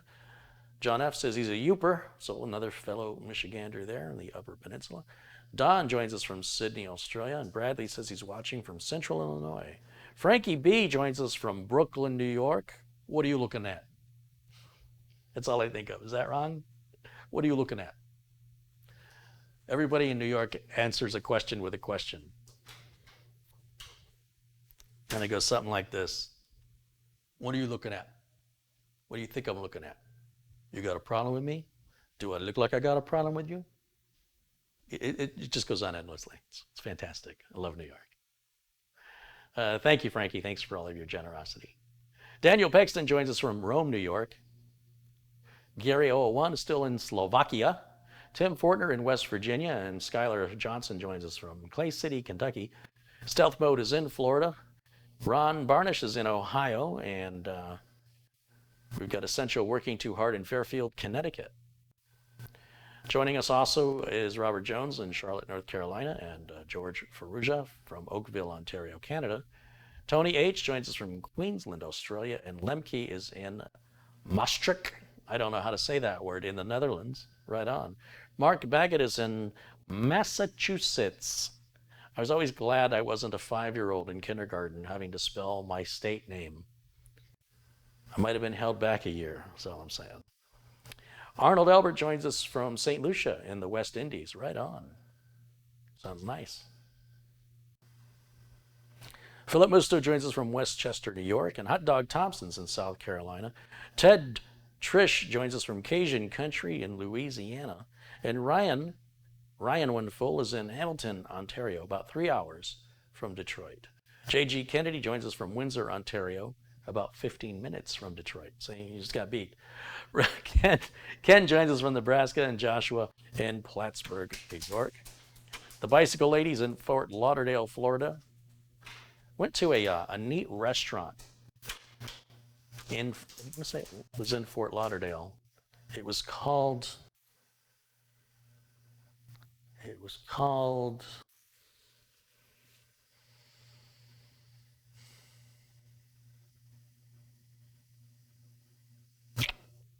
I hate when that happens.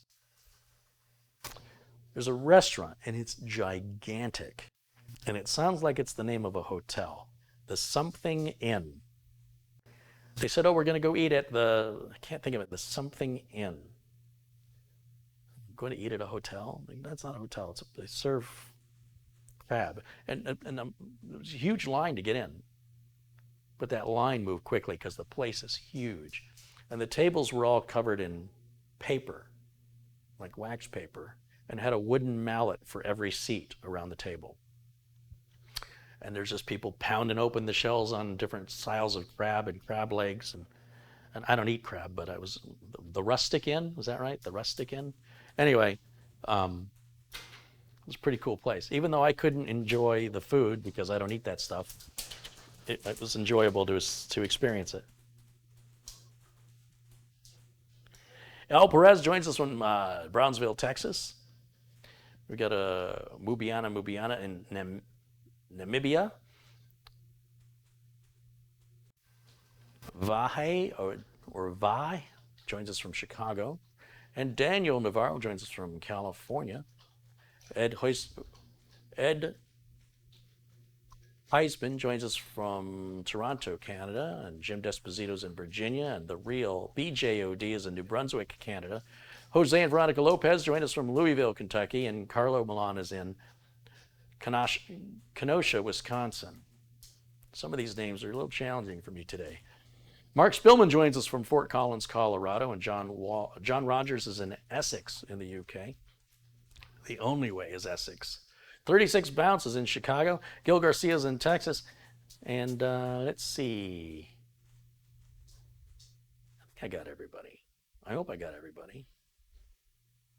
I knew Luke Greeny is in Vermont.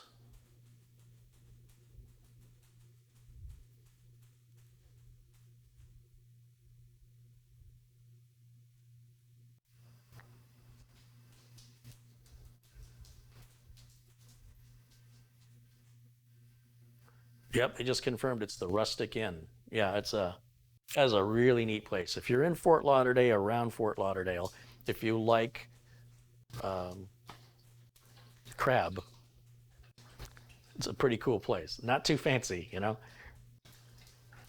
When the flatware that is presented to you is a wooden mallet, you know you're in the right place. No tie is required.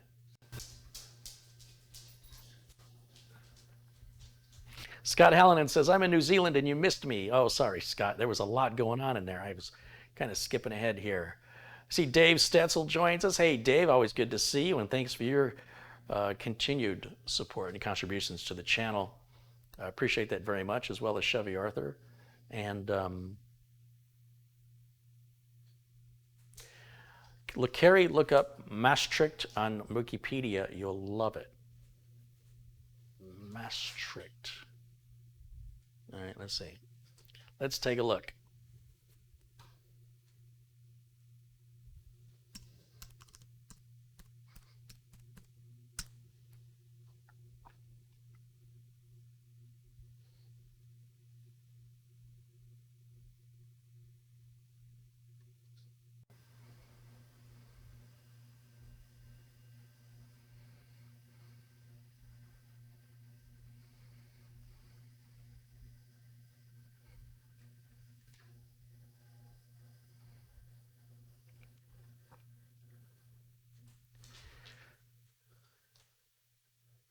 Maastricht.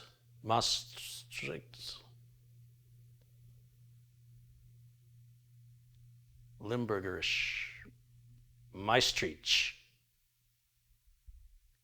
Municipality in the southeast Netherlands, capital, largest city of the province of Limburg. Maastricht is located on both sides of the, I can't say any of these words, at the point where the Jacar, it's adjacent to the border with Belgium. It's developed from a Roman settlement, of course, what isn't, to a medieval religious center in the 16th century. It became a garrison town in the 19th century, an early industrial city. Today, the city is a thriving cultural and regional hub. It became well known through the Maastricht Treaty as the birthplace of the euro. It has a 1677 National Heritage buildings and the second highest number in the Netherlands after Amsterdam. The city is viewed by tourists for shopping and recreation and has a large international student population. Let's take a look at some of these pictures. Ooh.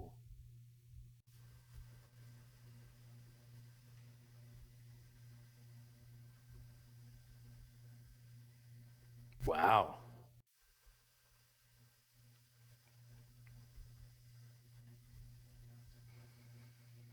Well, that looks crowded.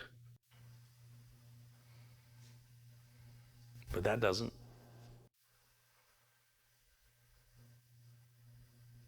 Wow, it's very beautiful. I think I'd be okay if I stayed there for a while.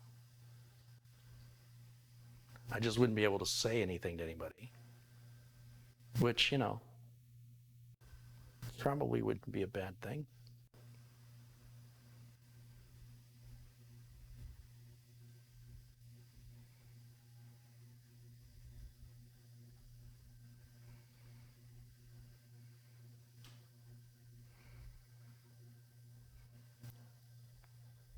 Well, they certainly have their share of photographs on the Wikipedia page. Now you know what it's like to watch TV with me. Could you just settle on one channel, Carey? Hold on, I'm looking for something good.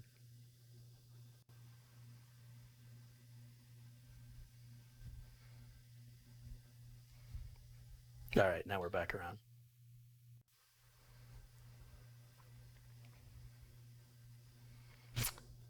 All right, hopefully you guys saw that.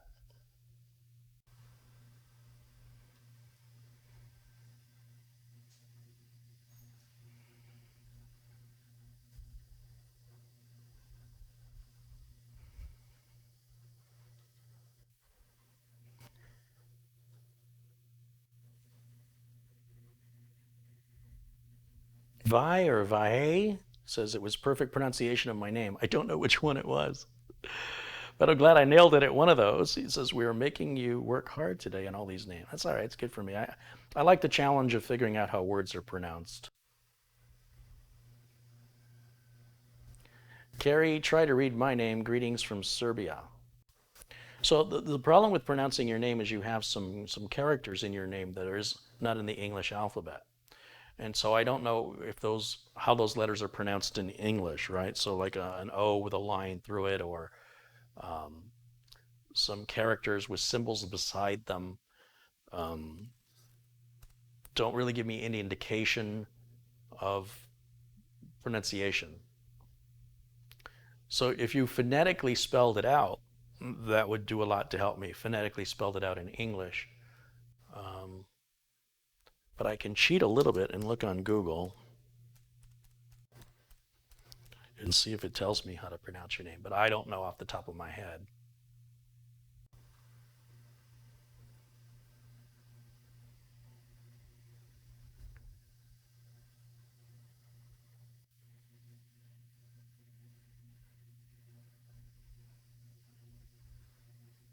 Yeah, I'm not even going to try. Know your limits. Know your limits. Madi says the dogs need to eat. It is true. It's 5 minutes after their dinner time. Cyrillic alphabet.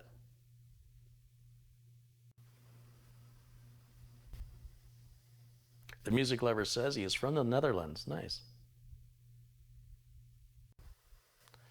All right, I suppose we can feed the boys. Everybody seems to like them. Watching them eat. They certainly enjoy eating, so let's just make everybody happy. Sounds like a win-win to me.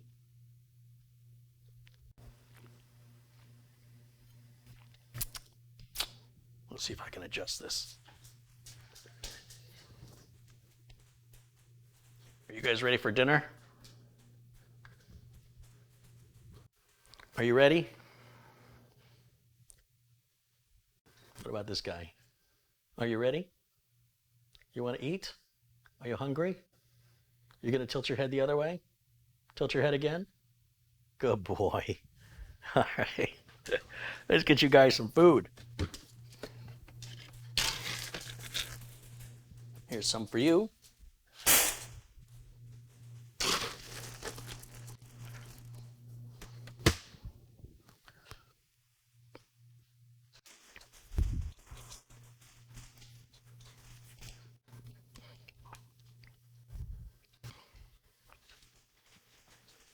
I don't know, it's a lot of food. You think you can eat all of it?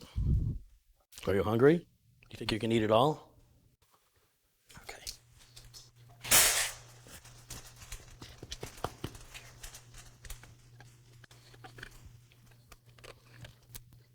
Hey, hey, hey. Do you like it? Okay.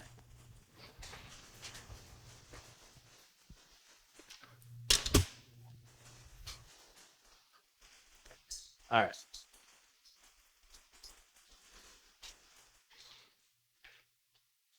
All right. Thanks for looking out for them, right? Because they, God knows they wouldn't have eaten if you hadn't said anything. As if they would let me get away with not feeding them.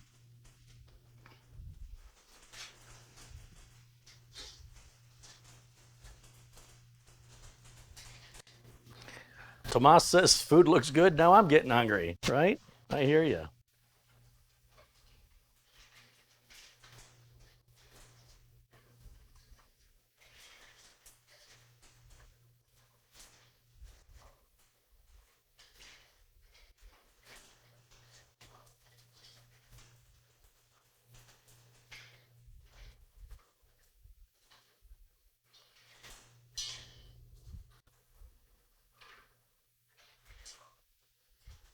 Nicholas wants to know how much is the average market value for a build like what's behind me? Well, the build behind me was built about 2 years ago. So it's really hard to determine the current market value for it. Depends on where you live and what the demand, there's a supply and demand issue here. If you were to just go online to Newegg or Amazon and buy the parts, then obviously the case is a certain price and the power supply is a certain price and the graphics card and the cooler, the CPU and the RAM. And then of course there's 3 solid state drives, a mechanical drive, an optical drive, and then there's some add-on RGB light strips there. So you could certainly add all that to a shopping cart and figure it out. But I would imagine if I were going to ballpark this build, I would put it right at around $1,800, right in that ballpark. But it depends how long ago those drives were purchased and how much they had cost. But to replicate that today, I think you could build a system a little better than this for probably $1,500. In other words, you get rid of the 3 solid state drives, get yourself one NVMe drive, save a little bit of money there, and then perhaps you could go with a bit smaller and lighter of a case. A big chunk of change on this build is that case. Oh, my dog just belched.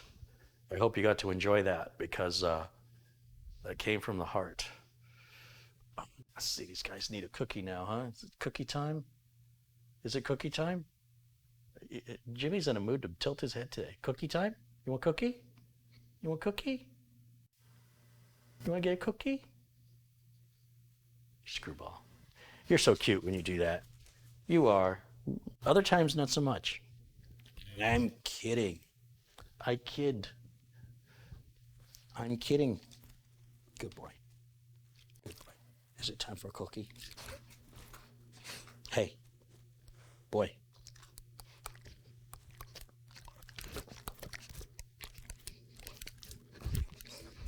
Oh, he's driving me. He says, "You're driving me crazy." All right, turn around. Turn around so they can see your fluffy face. All right, you get yours first. Now you, yeah, you.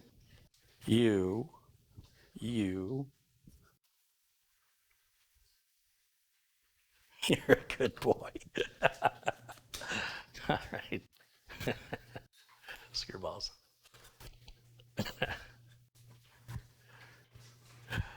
All right. Now they're done.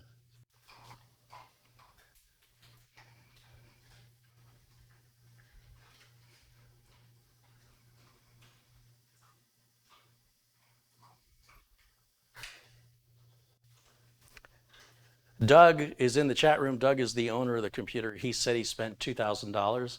I was close. I said 1,800. I was kind of close. Of course, I didn't include the cost of the operating system. So that I can see, and there's sales tax and shipping. So yeah, so just the price of the parts, I think I'm still pretty close. So the operating system, tax, and shipping, it could easily bring you to 2,000. Thank you, Doug, for. So Doug, since you're in the chat room, where did you want me to sign this machine? Did you want it? Let me unplug it so I can spin it without knocking anything over. Did you want it signed like on the front, on the top? There's nowhere back here to sign it, but maybe on the panel, on the inside of the panel, on the outside of the panel. I'm trying to see if there's anywhere else I can fit my signature. I could squeeze it right there on the back.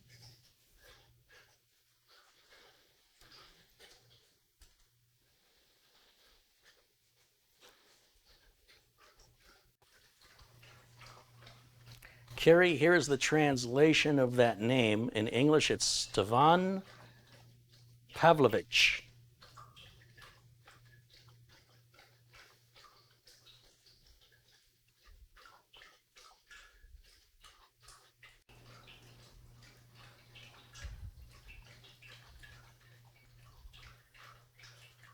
Are you waiting in line at the water line? He's just, you can hear Jimmy's just drinking. And Lyle's just there waiting for his turn in line. It's like being at Disneyland waiting to get on the ride. Isn't it, boy? You're just there waiting. He's just waiting. Waiting for his brother to finish at that water bowl. You're such a good boy. You're so polite. Now it's his turn. So I didn't teach them that. That's just something they worked out on their own.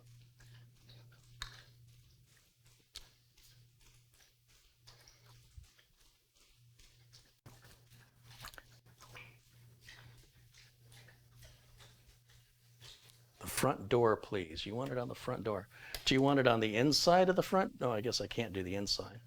I should probably blow the dust out of there while I've got it, huh? All right, let's sign the front door. Anywhere in particular? You want it at the top, in the middle, at the bottom? Now's your chance.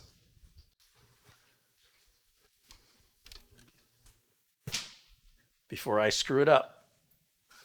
Before I vandalize your computer case with graffiti. Now's your chance to tell me exactly where you want me to sign it. Do you want the date on it or just my signature?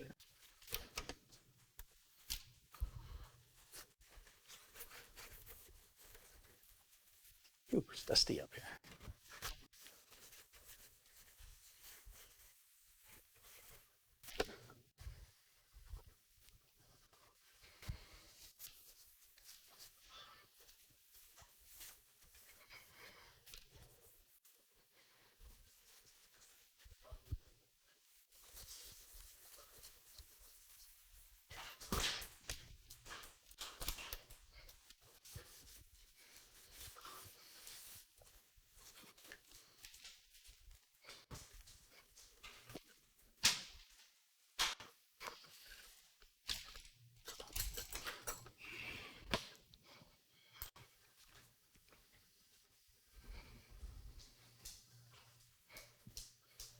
Front door, so when I build a new computer, I can mount the door on my wall.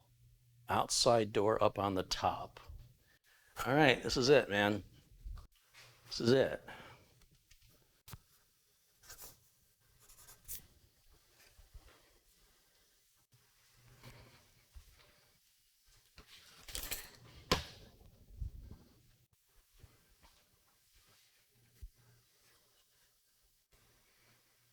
Is that what you wanted?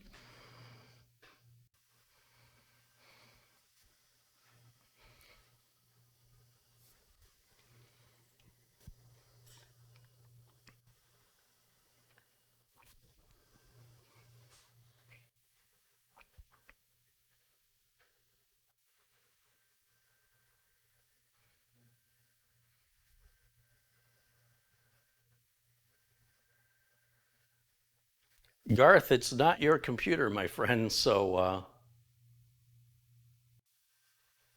if you want me to sign your computer, Garth, I'll be happy to do it, but I'm trying to help Doug out here, so.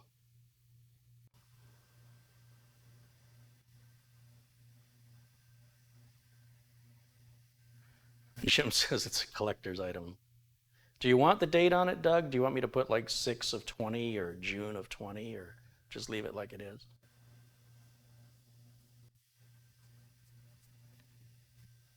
Skeeman says, congrats on your new PC to Doug. It's not a new PC. Doug built this computer. I'm just repairing it. We just put a new motherboard and a cooler on it. It's all I've done. And then run some tests. Doug says, date 2, please. All right.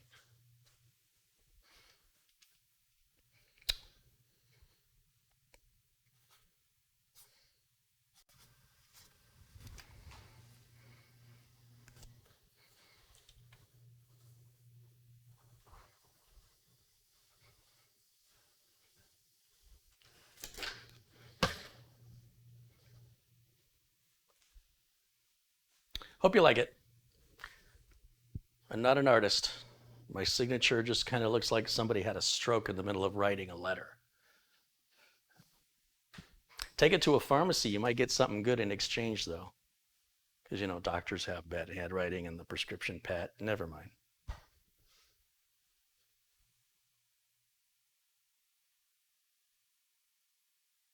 Garth says, he says the date too. I already have enough of your signatures. Thanks. Okay, Garth.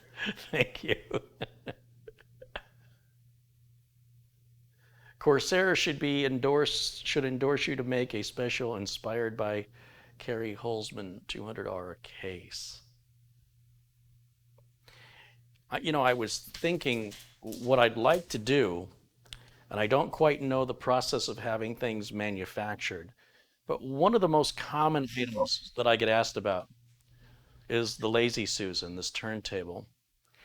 And I thought it'd be great if I could order these in a lighter color, and I could get a big branding iron that would brand my logo into the top of it, and then offer those for sale, because at least that would be unique, useful content I could offer.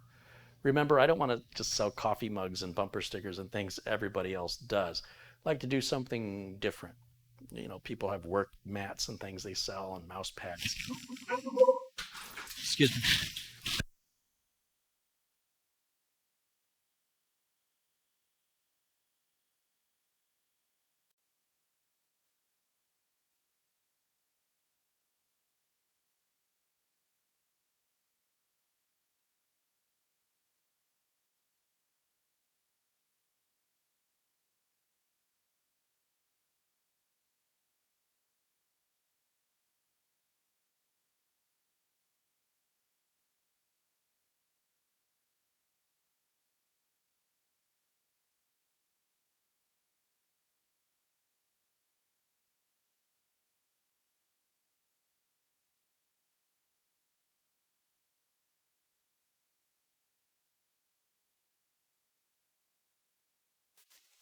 Okay, so these are the power supplies I was waiting for. Paid way too much money for those power supplies, but got to do what you got to do. That means that the Fantex computer can, well, no, not yet. I need to get a cooler. So I'll order some coolers right after this broadcast so we can do that. Anyway, so I thought it might be a neat idea to just sell the Lazy Susans directly with my logo emblazoned on them. I think that would be unique, and it would be something that a lot of people would want. It's useful, and I don't know. Let me know what you think of that idea.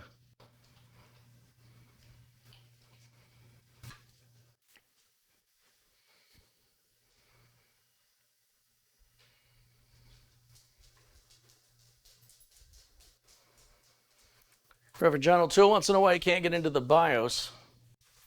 You should be able to use Windows 10 to go into update and then troubleshooting and then restart the computer. It'll ask how you want to restart and then tell it you want to get into the UEFI BIOS. Other than that, you probably have fast boot turned on, and you just have to hold the button in. Turn the computer off. As soon as you turn the computer on, hold the delete button in. Don't keep pressing it. Hold it down and see if that gets you in the BIOS that way. Doug says, I hope the computer was not too much trouble. No, no problem at all, Doug. The trouble's going to be shipping it, right? It's going to be something that I'm very concerned about with its weight. I wish there was a way we could have lightened it somehow, maybe taken out all the drives, but you kind of need it in there for proper repair. So given what it is, and the fact that you were willing to pay that kind of money, I think it's a little bit crazy what you paid to ship it, and I'm expecting I'll probably have to pay something very similar to get it back to you. But if you don't mind it, I don't mind it. I just never paid that much to ship a computer before, but I can't recall shipping one this heavy ever. So, if you're happy, I'm happy. The FedEx people that have to pack it, they may not be so happy. But they better pack it right or I'm going to be pretty upset.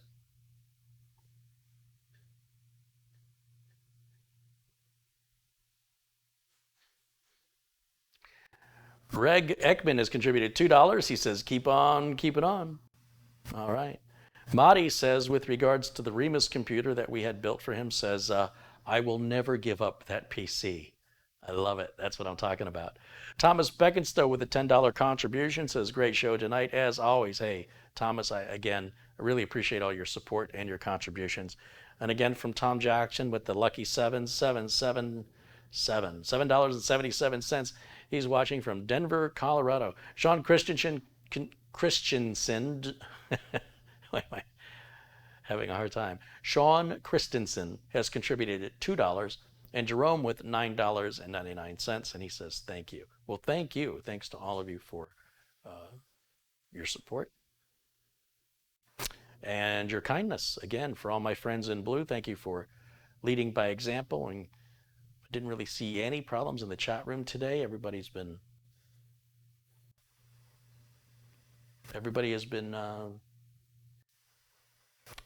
calm, friendly, relaxed. Don't have to have your defenses up. You don't have to be on guard. Not here. Not here. You can truly just relax. And I appreciate that you guys are a part of this community, because it wouldn't be much of a community without you. A shout out again to all the contributions today during today's show. Reverend John O'Toole, Reg Ekman, Madi Yoel, Thomas Beckenstow, Tom Jackson, Sean Christensen, Jerome, and Madi Yoel again, JHP, Hawaii Photo, Madi again, and Jose and Veronica Lopez, Winston Anglu, that very generous contribution from Frankie B, not his first, and I very much appreciate that generosity. Don Melitas and John Craig, Rick Hubbard a couple of times there, Chris Kingan, Sean Hill, Don Melitas again, Thomas Beckenstow again, Jared Blackmore, Ryan Winfull, Winston Anglu, Jerry Watson, Essential Working Too Hard, Rick Lakes, Michael Dane and Rick Rubicet, Barry Russ, Stephen Tomlin, John Craig again, David R. Officer, R. Rodriguez, David Navarro, Daniel Navarro, Paul O'Brien, another from Thomas Beckenstow, Chris Kingan, Ronaldo Torres, GSX70R, again from Tom Jackson, and our first contribution today from a good friend of the channel, Sharon Idle. Be sure and check out Sharon as a music channel. Well, not a music channel. Sharon is a musician, and she creates EDM, electronic dance music. Check out her website. I hope Sharon can put the link there in the chat room, and you guys can check it out. So for those of you who are not yet blue, I do hope to make you blue very soon. Just continue to be kind and supportive in the chat room. Don't worry about proving how smart you are. That's a sure way to the wrong side of the scale. And just be nice. Just be a cool, nice person. And if somebody's being a jerk, ignore them. Just tune them out. That's going to wrap it up for me. I appreciate you guys hanging out with me on this Friday. I hope you have a good Friday, the rest of your day. I'll be back certainly on Monday with what I hope to be the completion of the Fantex build. I will be bringing the folks from RoboForm here on the show, and we're going to demonstrate how to use the basic features of RoboForm. For those of you where that concept is new and unfamiliar, we'll go through it step by step. If you're a more advanced user and you're familiar with RoboForm, you're certainly welcome to join with any questions you may have, if you have any, or you might want to, might be already stuff you already know. And I'm looking forward to that because I've gotten a lot of questions about RoboForm from people who just don't understand the concept of what it does. And I think it's a very needed video that needs to be done to explain it for many people who just never had experience with a password manager before. And once you understand it, it's going to change your life. I promise you. The folks at RoboForm are supporting us here at the channel, and if you want to show them a little love back, there's plenty of password managers programs to choose from, but I don't think any have been around as long as RoboForm. And RoboForm's never had any sort of breach of data or any issue, as far as I know, through my experience. I've been using it for about 15 years, and I'm very proud to bring them on as a sponsor here. So if you show them a little love, there's a link there in the notes below this video that'll take you right to the RoboForm site. They do count those links. Even making a purchase isn't necessarily required. The fact that they get so many impressions shows the influence that I have with the community, and it's a good way to show a little love. Ideally, you do more than just click the link. Check the product out. Try it. There's a free trial on it. And decide for yourself. Don't take my word for it, please. But it won't hurt your computer. It's safe to try. And if you don't like it, just take it off. And if you do like it, it's 30% off using my link. You don't have to pay full price. That's just for my viewers. And I'm just really, really proud to be associated with them. They're a very good company. I think they offer utility everybody should have. And they've got a history of handling data responsibly, securely, and not interfering with other programs where the RoboForm, I've never had RoboForm cause a problem. I've had other issues that resulted with some forms not filled out because they weren't, I don't know, there's some kind of web interface. But RoboForm always updates and corrects stuff like that. But I've never had it where, it caused an issue where, oh no, I installed it and now something doesn't work. I've never had that happen. There's very few software applications I can say that about. And it's also very inexpensive.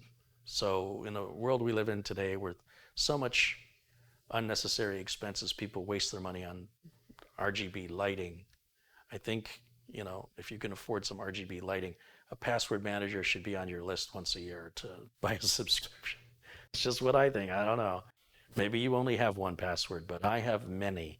And the older I get, the harder they are to remember.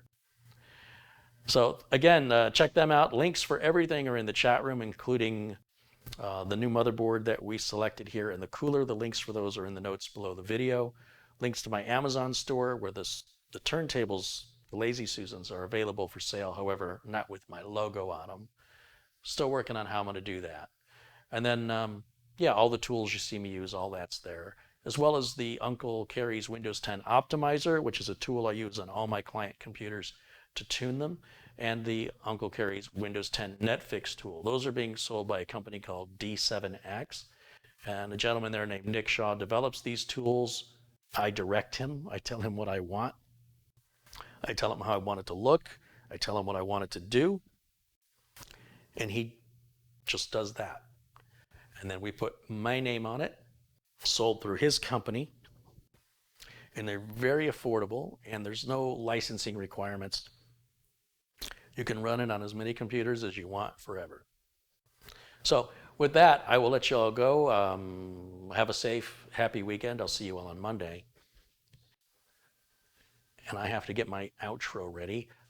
I get to pick one, which is really difficult now because my sister's made so many great intros that I like to use many of them as outros. And I kind of feel like it's not official unless the outro runs. let's do this one. Bye for now.